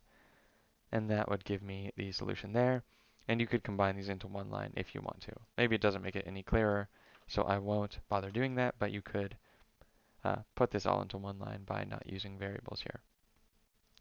So that is how we could solve this one. And you're starting to see that once you get all the basic programming stuff down, like you know how to leverage if statements and you know the useful string methods, and you know how to use different types like booleans, ints, and stuff. Once you know all that stuff, coding I think gets a lot more fun. Maybe it already is fun. Hopefully it already is fun just because you're learning so many new things you can do with this language. But it starts to get into more of like a problem solving thing instead of just oh, I forgot a semicolon here. Oh, I missed a parenthesis, that stuff. You start to actually, have to exercise your problem solving and your thinking skills, and it hopefully gets really fun for you. So let's move on to the next one. So given two strings, we need to append them together, known as concatenation, which I've said about 1,000,000 times already. So we need to append them together and return the result. However, if the concatenation creates a double char, then omit one of the chars. So ABC in cat yields ABCAT. So in other words, if the first string ends with the same letter as the last string starts with, then we need to only include one of those letters in the concatenation, in the middle of the concatenation. So go ahead and pause and try this. All right, so let's see here. So what I first want to do is I want to say if the last character of A and the last character of B are the same. So before I do that check, we also have to take account of the possibility, or take care of the possibility, that one or both of the strings might be empty. Now, if one or both of the strings is empty, of course, we know there's no possibility of a double char because there's no characters in one or both of the strings. So what I'm going to say is if A is empty, this will just simplify my logic later. If A is empty or B is empty, then I know there's no possibility of a double char, and I can just concatenate them without any extra checks. Okay, so that's all well and good. And now I know that they both have at least one character in them, and that's going to make my logic here a little simpler. So what I'll do is I'll say if a.char at a.length minus 1, so the last character of A equals the first character of B, then I need to concatenate them and not create a double char. So I need to do some special stuff in here. But otherwise, I can just return A plus B again, right? I can just do A plus B. But in here is where my real logic is going to take place. And note that with this if statement, right, I use chars. I just compared a char equals a char. But you could also do this with strings. I could say a.substring a.length minus 1 dot equals b.substring 0 to 1. That would be another way to write that if statement. Using chars is a bit shorter, so that's why I did that. But you could write it either way. One thing that I'm realizing now I should have mentioned earlier, there are things you get used to when you've coded in a language so long that I forget that that's probably a confusing thing to y'all. And one of those things is the fact that we use equals equals for some things, but we use dot equals for other things. So when I want to compare two chars, I do equals equals. So I put two equal signs in a row to check if two chars are equal. I also do that with booleans and ints. And in fact, with any primitive type, if I want to test if those two things of that primitive type are equal, I use equals equals. However, for every reference type, string is the only real reference type we use so far. For any reference type, we use dot equals to compare if the values stored in those two things are equal. So for reference type, we use dot equals. For primitive types, we use just equals equals, the two equal signs. So that is a difference that up until this point, if you haven't went and looked that up on your own, is probably something that made you feel a little weird. Why do we use equals equals or dot equals? But that is why. Now, you may have figured out that you actually can use equals equals on strings. So like I could say if A equals equals B. Like this would compile. And you might be wondering, well, what is this doing then? If I'm supposed to use dot equals to compare two strings, what is equals equals doing on the strings? And here's basically what's happening. So let's go back to our this thing here. So if you do equals equals, what that's comparing? That's comparing the two memory addresses that they have. So equals equals is only going to say that they're equal when they have the exact same memory address. Now we know, right? We know that if they have the same memory address, they're pointing to the same string in memory, and therefore they're going to have the exact same content, that is the same characters in their string. So we know that if they're equal equal, according to the two equal signs, then we know they're also going to be equal according to the dot equals method. But where it gets a little, where they differ, equals equals and dot equals, where they differ is that let's say we had, I'm really ruining everything here in my drawing, but let's redraw some circles, and let's say we had two strings. One is A, and its memory address is like 776119. And then we had B, and B's address is 44218. Okay, so let's say A says right here, I'm right here. B says I'm right here. But let's say these two strings have the same text in them. Let's say A has the text hi, but and B has the text hi as well. So if we used equals equals to compare these things, it would say that no, they are not equal because they have different memory addresses. However, if we use the dot equals method, it would say that they are equal. They are equal according to the dot equals method because the dot equals method compares the content of the strings, not their memory address. So equals equals, you can think about it, is stricter than dot equals because equals equals only returns true if their memory addresses are the exact same. That is, if they're pointing to the same thing in memory. The dot equals method doesn't care if they're pointing to the same string, it just cares that the content of the two strings is exactly the same. So this is why we always say to use the dot equals method on strings, because you don't, when you're coding, right, you don't want to have to be thinking about these pointers and their memory locations and all that stuff. But if you use equals equals, that's going to force you to do that, which you just don't want to do because you just don't. Um, it's just, extra thinking, extra work. So we use the dot equals method because the dot equals method compares the content of the strings. So that is why we're doing that. Now notice that for primitive types, right? Let's say I had like x stored 3 and y stored 3.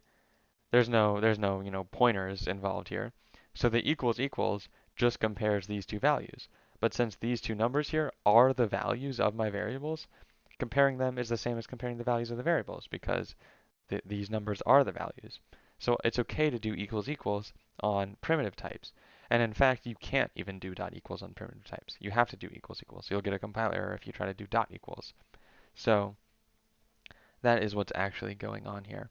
That's why we use dot equals for strings and equals equals for primitive types. So that was a lot of new information there, but let's get back to what we're doing here. Okay, so if A ends with the same character as B starts with, then we need to concatenate them without creating a double char in the middle. So what I'll do is instead of just doing A plus B, I'm going to remove the last character of A. Now I could also remove the first character of B. It doesn't matter. I just need to remove one of them so I don't create a double char. So I can say a.substring 0 to a.length minus 1. So I've taken off the last character. I'm basically not including the last character in A when I concatenate them.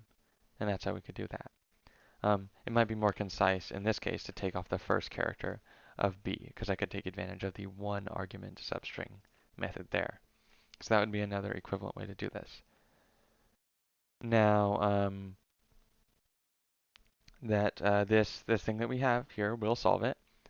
We can make it slightly shorter, because I can say that if I can basically, another way of doing this if statement here is saying if A is not empty, so not A dot is empty, and B is not empty, and I'm going to have to go on to a second line, which I know looks very ugly. So if A is not empty and B is not empty, and they they have the same characters in the middle, then I need to do my special concatenation here. And then otherwise I'm going to return A plus B. So I've kind of just combined that. Like I combined the case where they're both empty and the case where one of them is empty and the case where they don't create a double char. I combined those by making the case to test for a double char include a check against the possibility of one of them being empty. That way I don't get index out of bounds exceptions. I don't get, my program doesn't crash when I try to get characters at certain indices. So this is another way to solve this problem a little more concise. So I've been talking for a while. Wow, it's been an hour and a half. Let's keep going though to the next one. And I know I talk pretty fast, so yeah, let's keep going though. So we're given a string of any length, and we need to return a new string where the last two chars, if present, are swapped. So coding yields CodIGN. Okay. So go ahead and pause and try this. All right, let's do it together. I really like to just handle my extraneous or my special or rare cases. My special cases. I like to handle my special cases first. So I'm going to say if the length of the string is less than 2, just return the string. So yeah, I don't want to worry about any empty strings or length 1 strings. So I'm just going to do that. And so now what I'm going to do is I'm going to make 3 variables. The first variable is going to be everything but the last 2 characters. The second variable is going to be the second to last character, and the third variable is going to be the last character. So, so I'll just say front will be everything but the last two characters. So that's going to be str.substring 0 to the length of the string -2. And then string, sorry, and I'll say penultimate character for the second to last character. I hope Miss Greer still teaches this vocabulary word. So that will be the substring. Let's see, if we want to get the second to last character, that would be length -2 to length -1. That's how I could get the second to last character. And I really wish I could make this box bigger, but I can't. So this is this line, so you can see it again. Yeah, so the substring from length -2 to length -1. That would give me the penultimate character. And then to get the last character would be str.substring substring the length -1. Okay, and now it's as simple as keep the front the same, but swap the last two. So do the last and then the second to last. Penultimate. There we go. That'll solve that one. Let's see if there's anything to note here. One thing to note is if my input string has exactly 2 characters, what's going to happen here? Well, if str.length equals 2, then this line is basically saying str.substring 0, 0, which is just going to be empty. So front is going to be empty. So it's as if this front part didn't exist when the length of my string is 2. So all I'm doing is just swapping swapping the last 2 characters. So this is going to work for input that contains exactly 2 characters as well. And then one other thing to note, there's a slightly shorter way of writing this. What I could do is I could say, I already told you how to convert a char to a string. So I could say string.value of str.char at str.length -1. I don't actually know if that's more concise, but that is another way of writing that line. If you want to get a specific character from a string as a string, then you can just get the char at that index and then convert it to a string using string.value of. So that's an alternative way to do that. Let's see, and of course, the penultimate character is not str.length -1, it's str.length -2. So that is how we could do that one. Moving on, seeColor, given a string, if the string begins with red or blue, return that color string. Otherwise, return the empty string. I would encourage you to use some of the methods from your toolkit here. Go ahead and pause and try this one on your own. Alright, so the method I hope you used is the starts with method. So, if the string starts with red, return red. If the string starts with blue, return blue. Otherwise, return the empty string. A very straightforward problem there. Alright, given a string, return true if the first 2 chars in the string also appear at the end of the string, such as with edited. Alright, so go ahead and pause and try this one. And I will go ahead and do it now. So, first of all, if the length of the string, again, I like to handle my special cases right away. If the length of the string is less than 2, obviously the first 2 and last 2 characters are not going to be the same, because there are no first 2 or last 2 characters. So then I'm going to say string, say front equals str.substring 0 to 2, and then string back equals str.substring str.length -2, return if the front equals the back. Not too difficult there. Now, let's see, this is all well and good. One thing I would like to mention that I don't think I've mentioned before is that if you want to declare multiple variables at once, let's say I wanted to declare like an int a and an int b. So of course, if I want to do that, I would do int a and int b, right? But there's a slightly more concise way of doing that. If I have multiple variables of the same type that I'm declaring at once, I can just do a comma b. So int a comma b is the same as saying int a and then int b on two separate lines. So it's really the same. This is just going to declare two int variables, a and b, neither of which have a original starting value. So that's why I could do that. And then if I wanted to assign stuff to them right away, like let's say I wanted to say int x equals 3 and int y equals 4, a more concise way of writing this is int x equals 3, comma y equals 4. So you can already pretty much guess what this does. It creates a int variable called x, starts with the value 3, and int variable called y that starts with the value 4. So if I wanted to, I could combine these onto one line and say string front equals this, comma, back equals that. That'll create two string variables, front and back, all on the same line in the same statement. Because it spills over, or because it goes off the screen, I'm going to actually leave it as two different variable declarations there. But that is how we could do that one. All right, given two strings, append them together, known as concatenation, and return the result. However, if the strings are different lengths, omit chars from the longer string so that it is the same length as the shorter string. So hello and hi yields low hi. The strings may be any length. So it looks like we're removing characters from the beginning of the longer string. Okay, so it doesn't exactly say that in the problem, but it shows you in the examples. Go ahead and pause and try this one.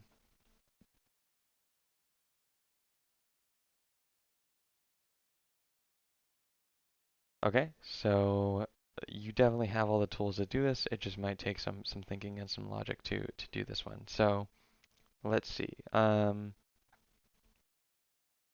Here's what I'm gonna do actually. So actually, I'll give you two solutions to this one. First solution, I'm gonna get a shorter variable and a longer variable. So the shorter and longer. These are gonna be my two variables. I'm gonna say if a's length. Let's see. Yeah, I'm gonna say if a's length is less than. Or actually, what I'll first do is I'll say if they're the same length, if a.length equals b.length, just return their concatenation. Don't bother with anything else. So I'll say if a's length is less than b's length, then of course a is going to be shorter, and b is going to be the longer one. Otherwise, the shorter one is going to be b, and the longer one is going to be a. All right, so now I have the shorter one and the longer one. Now, let's think about what I need to do here. So let's say the shorter one is s characters long. That means I only want to take the last s characters from the longer string. So we already know. Let me actually make that as a variable, int s equals shorter dot length. So what I want to do is I want to get let's see, the longer string. So say longer truncated equals the longer string, but if I only want to take the last s characters, I can say substring longer.length minus minus s. Okay, that's why I could do that. And then I'm realizing now that this solution is really much longer than it needs to be, but I'm going to propose an alternative in just a second. But now I need to basically redo this part. And I need to say if A turned out to be the shorter one, return shorter plus longer truncated. And then if B happened to be the shorter one, return the longer truncated plus the shorter. And this is because as soon as I make shorter and longer variables, I lose track of whether A is the shorter one or B is the shorter one. So, and the method expects me to return them in the order A followed by B. So I need to then make sure that if A is the shorter one, it comes first. If A was the longer one, then longer comes first. So yeah. So this does work. It's way longer than it needs to be. Let's do a better one. It's because I'm sort of walking you through the thought process here. Now of course I'm also thinking through this as I code here, but you can see someone else thinking and coding, and that can be helpful. Yes, that is my elaborate explanation for my mistake. No, uh, okay, but let's actually make a good solution here. So here's how I'm going to do this. I'm going to start with uh, the same check. If A's length is B's length, return return, what am I even returning here? A plus B. Okay, wonderful. Now, if let's see, what I want to do is I want to get the length of the smaller string, right? So I'm going to say the smaller length, I'll call it SM, or smaller. I'll just call it smaller length. Or I'll call it slen for the smaller length. So I want to get the smaller of the length of the strings. So I'm going to use my handy min method and say the minimum of A's length and B's length. And now all I need to do is I need to say, I want to get basically the last slen characters of A concatenated to the last slen characters of B. Now notice that if A is the shorter one, the last slen characters of A is just A. If B was the shorter one, then the last slen characters of B is just B. So I'm going to say return a.substring. I want to get the last slen character, so I'm going to do a.length minus slen. Then I'm going to concatenate to that b.substring, b.length. I want the last slen characters once again. And that is going to be a much more concise solution. If I rename this variable to s, maybe it'll fit. Okay, there we go. Kind of fits there. Okay, so this is a better way, or a more concise way, and I think better way to do it here. So again, what's basically happening here is I'm finding the shortest length of out of the two strings, and I'm taking the last s characters of A plus the last s characters of B, and that's going to work because whichever one happened to be longer, it'll truncate that longer one, taking only the last s characters from it. And with the shorter one, well, we know the shorter one has s characters in it, so saying taking the substring from the length minus s is just going to take the whole string, right? So if A was shorter, this would just be A. If B was shorter, this whole expression would just be B. But I don't know which one is shorter, so I'm doing it to both. I'm taking the last s characters of both. And that's going to concatenate this, and that is much better than the first solution that we had. So yeah, it all comes down to just being clever and thinking through things carefully, right? Because like if you just went in, first thing that came to your mind, like I kind of did at the beginning, you can solve it. You definitely will solve it, but it might be way longer than you need it to be. And there's probably a much nicer, cleaner solution available. So always, stuff to think about is what might be a cleaner way to do this. And I'm sure there are plenty of cases already throughout these videos that I've made a solution when there was a much cleaner one available that I didn't realize. So it's always good to think about them. You'll learn a lot if you try to take a piece of code and make it as elegant or simple as possible, or concise as possible. You can learn a lot doing that. So yeah, let's move on to the next one. All right, given a string, we need to return a new string made of 3 copies of the first 2 chars of the original string. The string may be any length. If there are fewer than 2 chars, use whatever is there. All right, so go ahead and pause and try this.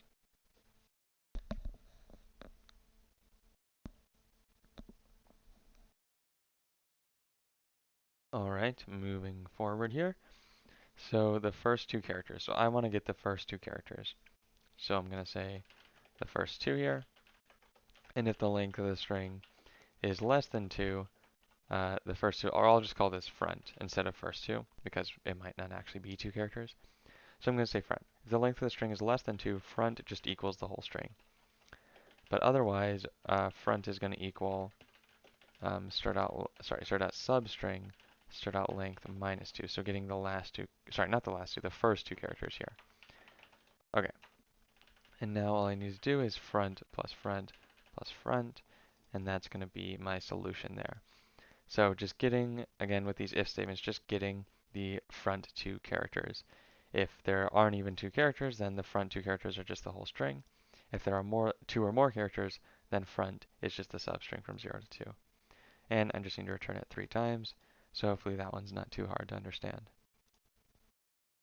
All right, you'll never guess, we were actually given a string this time, believe it or not. And if a length2 substring appears at both its beginning and end, we need to return a string without the substring at the beginning. So hello he yields LLO he. The substring may overlap with itself, so hi yields in the empty string.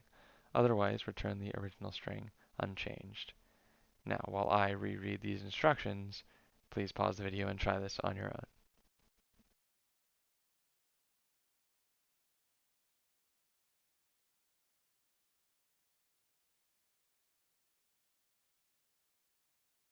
Okay, so let's go ahead and solve this. So we're going to test if the string contains the first 2 characters at the beginning and at the end. So I like to handle my special cases. So if the length of the string is less than or equal to 2, we know that, well, let's actually first say, if the length of the string is less than 2, that is if its length is 0 or 1, then we can just return the string, right? It obviously does not contain the same 2 characters at the start and end because it doesn't even contain 2 characters. Now, if the length of the string equals 2, we need to return the empty string because a string of length 2 contains the same characters at the start as the start2 and end2, obviously.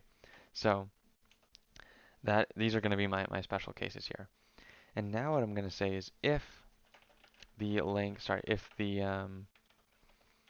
first 2 characters, so the substring from 0 to 2, are the same as the last 2 characters, so that's going to be the substring from str.length minus 2. So if the first 2 characters equal the last 2 characters, then we need to return a string that omits the first 2 characters. So we can return a substring that starts at index 2, and otherwise we just return the string unchanged as it says. So that's how we could solve that one. Notice that we actually don't need this if statement here. So yeah, if the string's length is 2, I suppose we don't actually need that extra case there. It will be handled here. Because if the string's length is 2, if the first 2 characters, which is just the whole string, equals the last 2 characters, str.length is 2, 2 minus 2 is 0, so this is saying str.substring 0, which is just str. So if str equals str, then return str.substring 2. And if we do, again, if you start at the index after the end, then obviously you're not going to include any real characters there. So that's going to work here. And remember that the index is allowed to be 1 after the last index in the string. Or in other words, the index is allowed to be the length of the string. So that's fine there. Okay, given a string, we're given a string once again, we need to return a version without the first 2 chars, except keep the first char if it's an A and keep the second if it's a B. The string may be any length. Bit of a threat here. So go ahead and pause and try this one on your own. All right, so let's solve this one. So, let's see. So, let's see. There are a few ways to do this. I'm just thinking what will be the best way here, or I think an intuitive way to do this. So let's see. Here's how I'm gonna do this. I'm gonna say, yeah. Actually, now that I'm thinking about this, there are so many ways to do this. Okay, I'll tell you one way. I'll start with the one way. So we'll start with a result string, and this result will be empty. So what I'm going to say is if the first character is the first character is A, if the first character is not A, we should include it, right? Sorry, wait, so let me see. So if the character is A, we need to include it. So result plus equals A. If the second character, one, is B, we need to include it. And hopefully you are being like, wait, we need to handle the special cases if str length is less than 1. And I will go back and handle those later. Don't worry. But now I need to just say result plus equals everything else in the string. So str.substring2, and then I can return result here. So hopefully this stuff is clear what I'm doing. It says only include the first character if it's an A. That's what this if statement's doing. It says only include the second character if it's a B. That's what this if statement is doing. And then this is just putting the rest of the string in there because it doesn't tell you anything to do with the rest of the string. It just says keep it, unchanged. So that's what that's going to do. Now, of course, we have to handle special cases. So if the string's length is if the string is empty, we obviously need to return the empty string. Now, if the string is if the string's length is 1, we need to say if it is a, I'll put this in curly brackets, if it is if the first character is A, we need to just return A. I could also say return stir here since we know that it is A. Return A, otherwise return the empty string here. And now this code should still work if the length of stir is 2, right? Because stir.substring2 would be empty, and these two if statements would of course work. So now I can run this. Let me see, I did something wrong somewhere. Let's see. Yeah, as you probably have been able to tell by now, compiler messages are not the most helpful things in the world. But let me try and figure out where in the world did I mess up.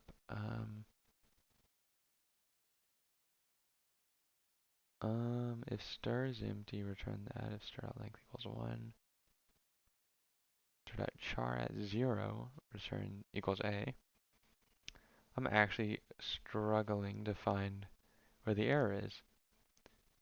If I were doing this in a real IDE, I would see a squiggly underline where my compiler error is. But now I have to find it manually.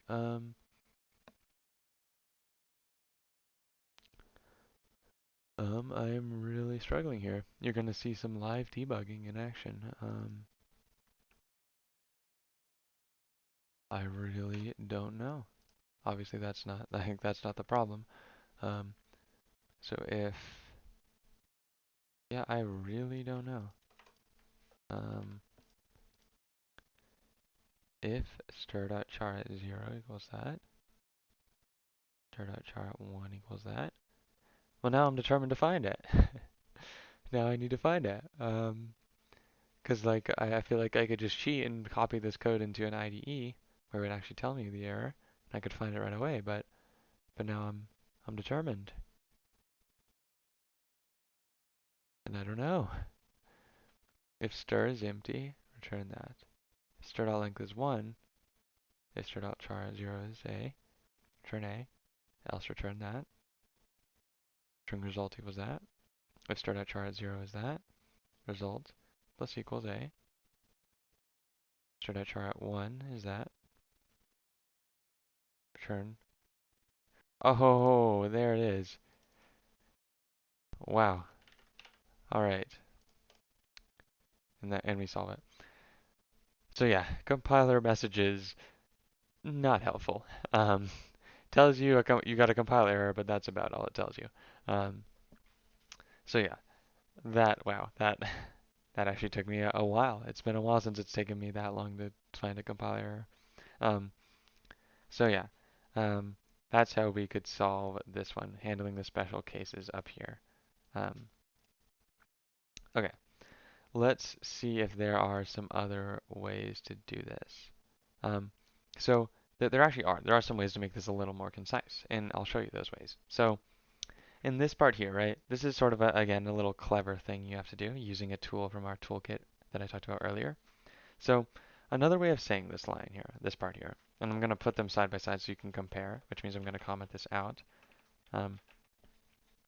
Another way of saying the stuff that I just commented out is return stir dot replace, let's see, dot replace, let's see how exactly I want to do this. So I want to replace anything that's not an A with nothing, basically, is what I'm trying to say here. There is a way to do this. So we're kind of getting into a detour here, but there's a method called replace all on strings, and it's different than the replace method. So replace method, there's a replace all method. They're different. The replace all method uses a fancy thing called regex. And let me move my microphone because I think it might be too loud right here. I'm going into the red zone here on my recording software. Okay. Um, okay. So there's this replace all method, and the replace all method lets you use this thing called regex, which is short for regular expressions. And regular expressions are really powerful. Now, without making this video 2 hours longer, I won't be going into regular expressions right now. But I will be. I need to move my mic again. I'm going into the yellow too often. Okay, so just testing the audio here. Okay. Um, okay, so let's do this here. So one way I can do this using regex is I can actually do this. Now, this looks crazy and wild, and that's because it is. But as you can see, this works. I'd love to go into detail about what's happening here. So I'll go into a little bit of detail. So here's what's happening. This replace all method is very similar to the replace method. It's replacing this with this. However, what this is here, when you use replace all, this is allowed to be a pattern. And so a pattern is just a thing that matches certain text. So this pattern here, if I just put an A, the pattern A matches just the string A. But this pattern here, square brackets and then caret and then A, what this matches is any character that is not A. So this is saying replace all occurrences of any character that is not A with nothing. So replace every non-A character with nothing. So that's a shorter way of doing that. Now, because that uses regex and that's just a random sort of thing that I just threw at you right now, I'm not going to include that in my actual solution. But that is a more concise way of doing that. And perhaps we could use regex down here because it is quite powerful. But without going into that, I won't really spend any more time with this. So let's go on to the next one. Okay. So given a string and a second word string, we'll say that the word matches the string if it appears. Okay, so the word matches the string. I'm also trying to understand these directions. We'll say that the word matches the string if it appears at the front of the string, except its first char does not need to match exactly. On a match, return the front of the string, or otherwise return the empty string. So the string hippo, the word hi returns hi, and xip returns hip. The word will be at least length 1. Okay. I also need to reread these directions another time, but please pause and try this one on your own.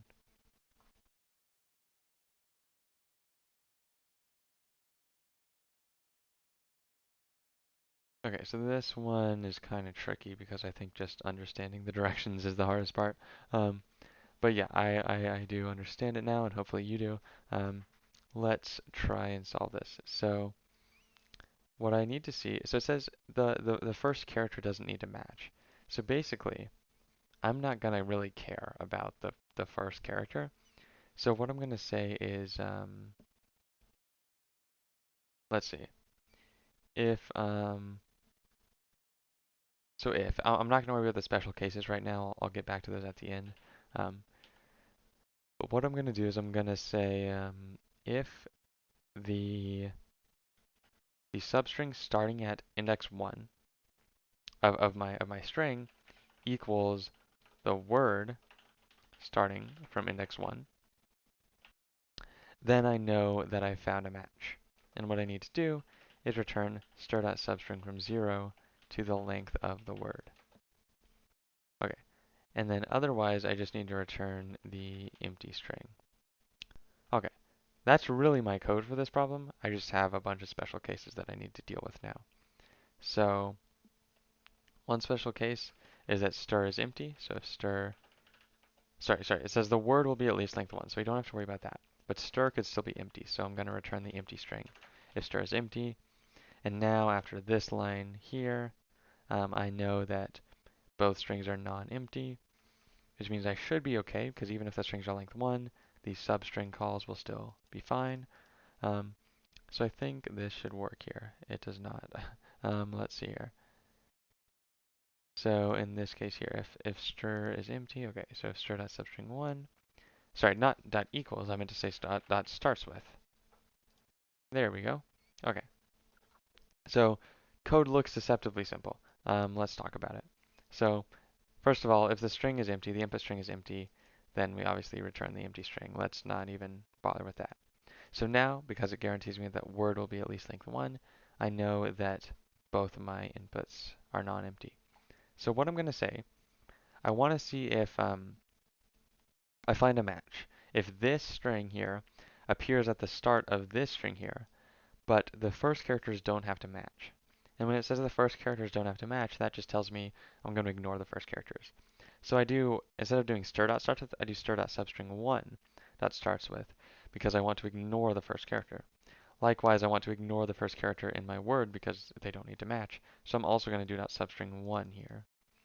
So I'm basically saying, does this string here start with this string here, what I've highlighted here?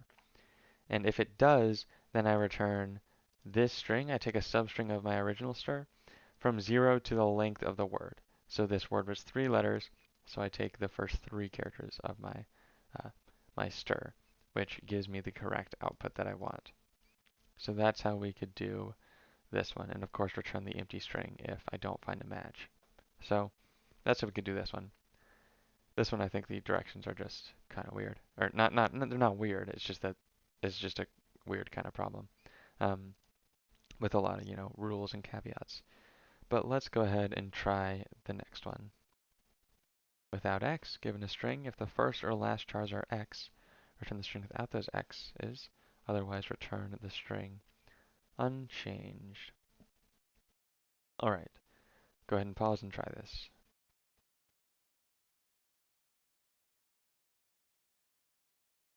All right, so we need to return the string without those x chars. So I'm going to go ahead and build I'm going to create a result string because I just kind of like that strategy. I think it's intuitive. So I'm going to say if the first char, so I'm going to go through these. I'm going to not think about the edge cases. That's another way you can approach problems. One way is to take care of the edge cases right away. One way, if you don't want to think about the special cases, edge case, special case mean the same thing. If you don't want to think about the special cases, another way is to just code it and then take care of the special cases afterwards. Two different approaches that I use regularly. Um, so yeah, I still am handling the special cases first in terms of what happens in the code, but I might just think about them last, if that makes sense. So if the first character is an X, I don't want to include it. So in other words, if the first character is not an X, not an X, I do want to include it. Stir.char at 0, and this char is going to be implicitly converted into a string for me. Okay, so, and then what I need to say is then I'm just going to include all the interior characters. So I'm going to say result plus equals the interior characters, which I can get like that, which we've done before. And then last thing I'm going to do is check if the last character is not an X, I want to include it. Result plus equals stir.char at stir.length minus 1. Okay. So that is how I could do that one here. Okay. So now, of course, we'll return result, but we need to handle the special cases. So let's see. If the string's length is, let's see, if the string's length is 1, well, first of all, if the string is empty, then we return the empty string. If the string's length is 1, then we return, we do a very similar thing to what we did last time. If the string is just X, we return nothing. Otherwise, we return stir. So that's how we could do that. And now the rest of my code is going to handle for any strings of length 2 or greater. So yeah, that's how we could do this one. Yeah, we could use the regex, fancy regex stuff here. I could say return stir.replace all characters that are not X with nothing. That would work there. Actually, let's see.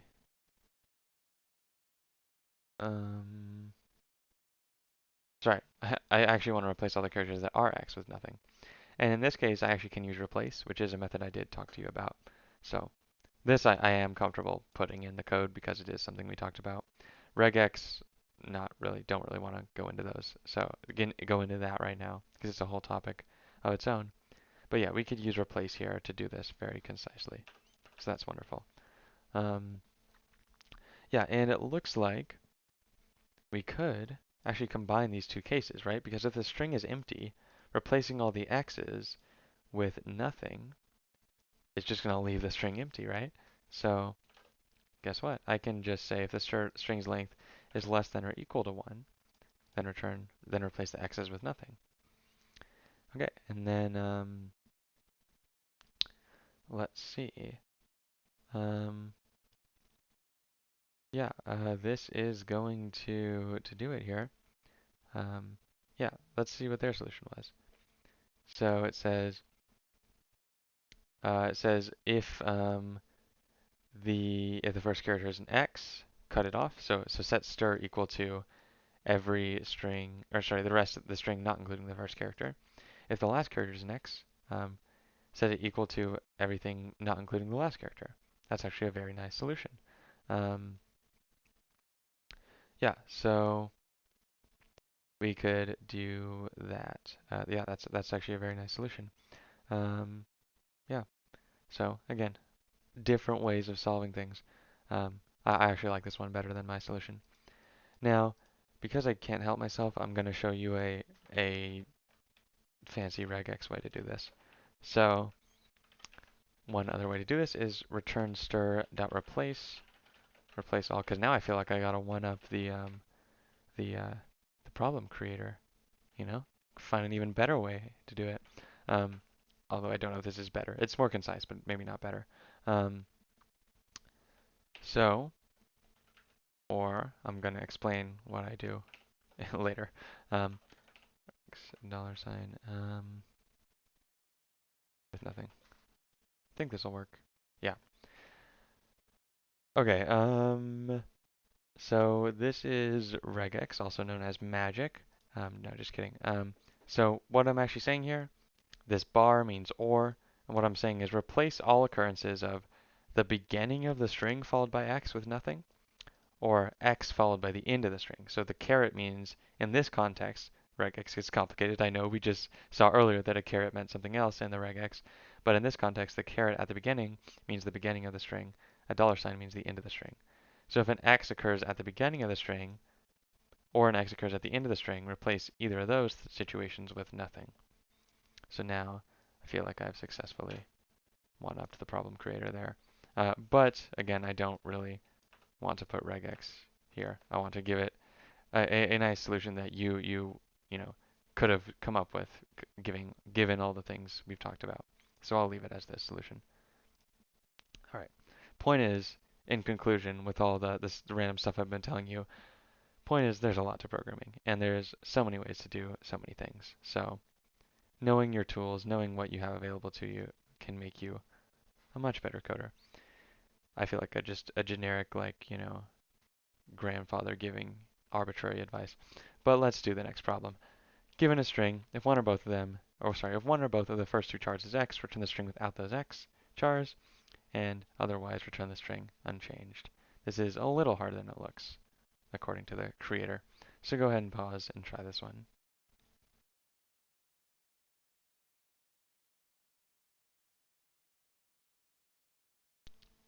Okay, while you were solving it, I was pondering a fancy regex way to do this. But we will not do that first. First, we will do it just a standard way using stuff we've talked about. So, how should we do this? I'm going to use the result thing again, result strategy. I think it's just a very simple way to do it. So, start out with an empty string. I'll say if the first character is not an X, add the first character. If the second character is not an X, add the second character, and then add the rest of the string. I'm going to combine this into one line and just say result plus the rest of the string. Okay, and then we need to handle my special cases. So if startout is empty, and I think actually I can combine this. I can say if star.length is less than or equal to 2, return, sorry, not less than or equal to, less than 2. I guess I could do less than or equal to 2, but I'm going to say return star.replace x with nothing. Now, actually, now that I think about this, there is a very elegant one-statement solution that does not use any regex at all that you can totally come up with. Well, actually, no. There is a one-statement solution without regex, but it's long, and you can try and find it if you want to, but yeah, I'm not even gonna talk about it. Okay, so this is how I would do this. Let's see here.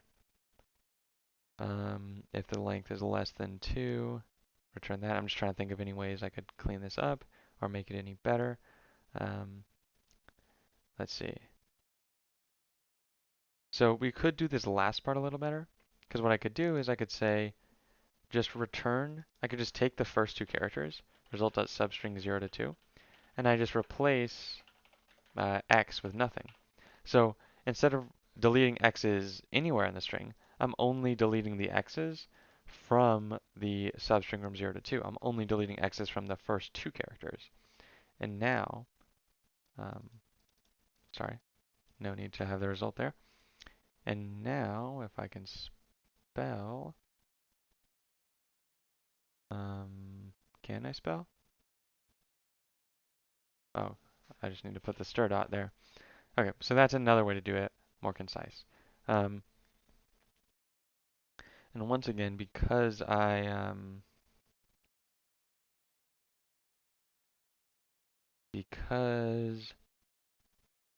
just feel the need to make a fancy regex solution, I'm going to. Because, clearly a 2.5-hour video wouldn't be, isn't long enough, so we need to make it longer with random regex solutions. No, but I do want to expose you to like other things. So to end off this video, because this is the last problem, I'll do a weird regex solution that is only one statement. So replace all occurrences of, and I'll try to explain it without going on for another 30 minutes. Replace an x at the beginning of the string or an x that is preceded by, that's what this means, the beginning of the string or dot with nothing. I think this would work.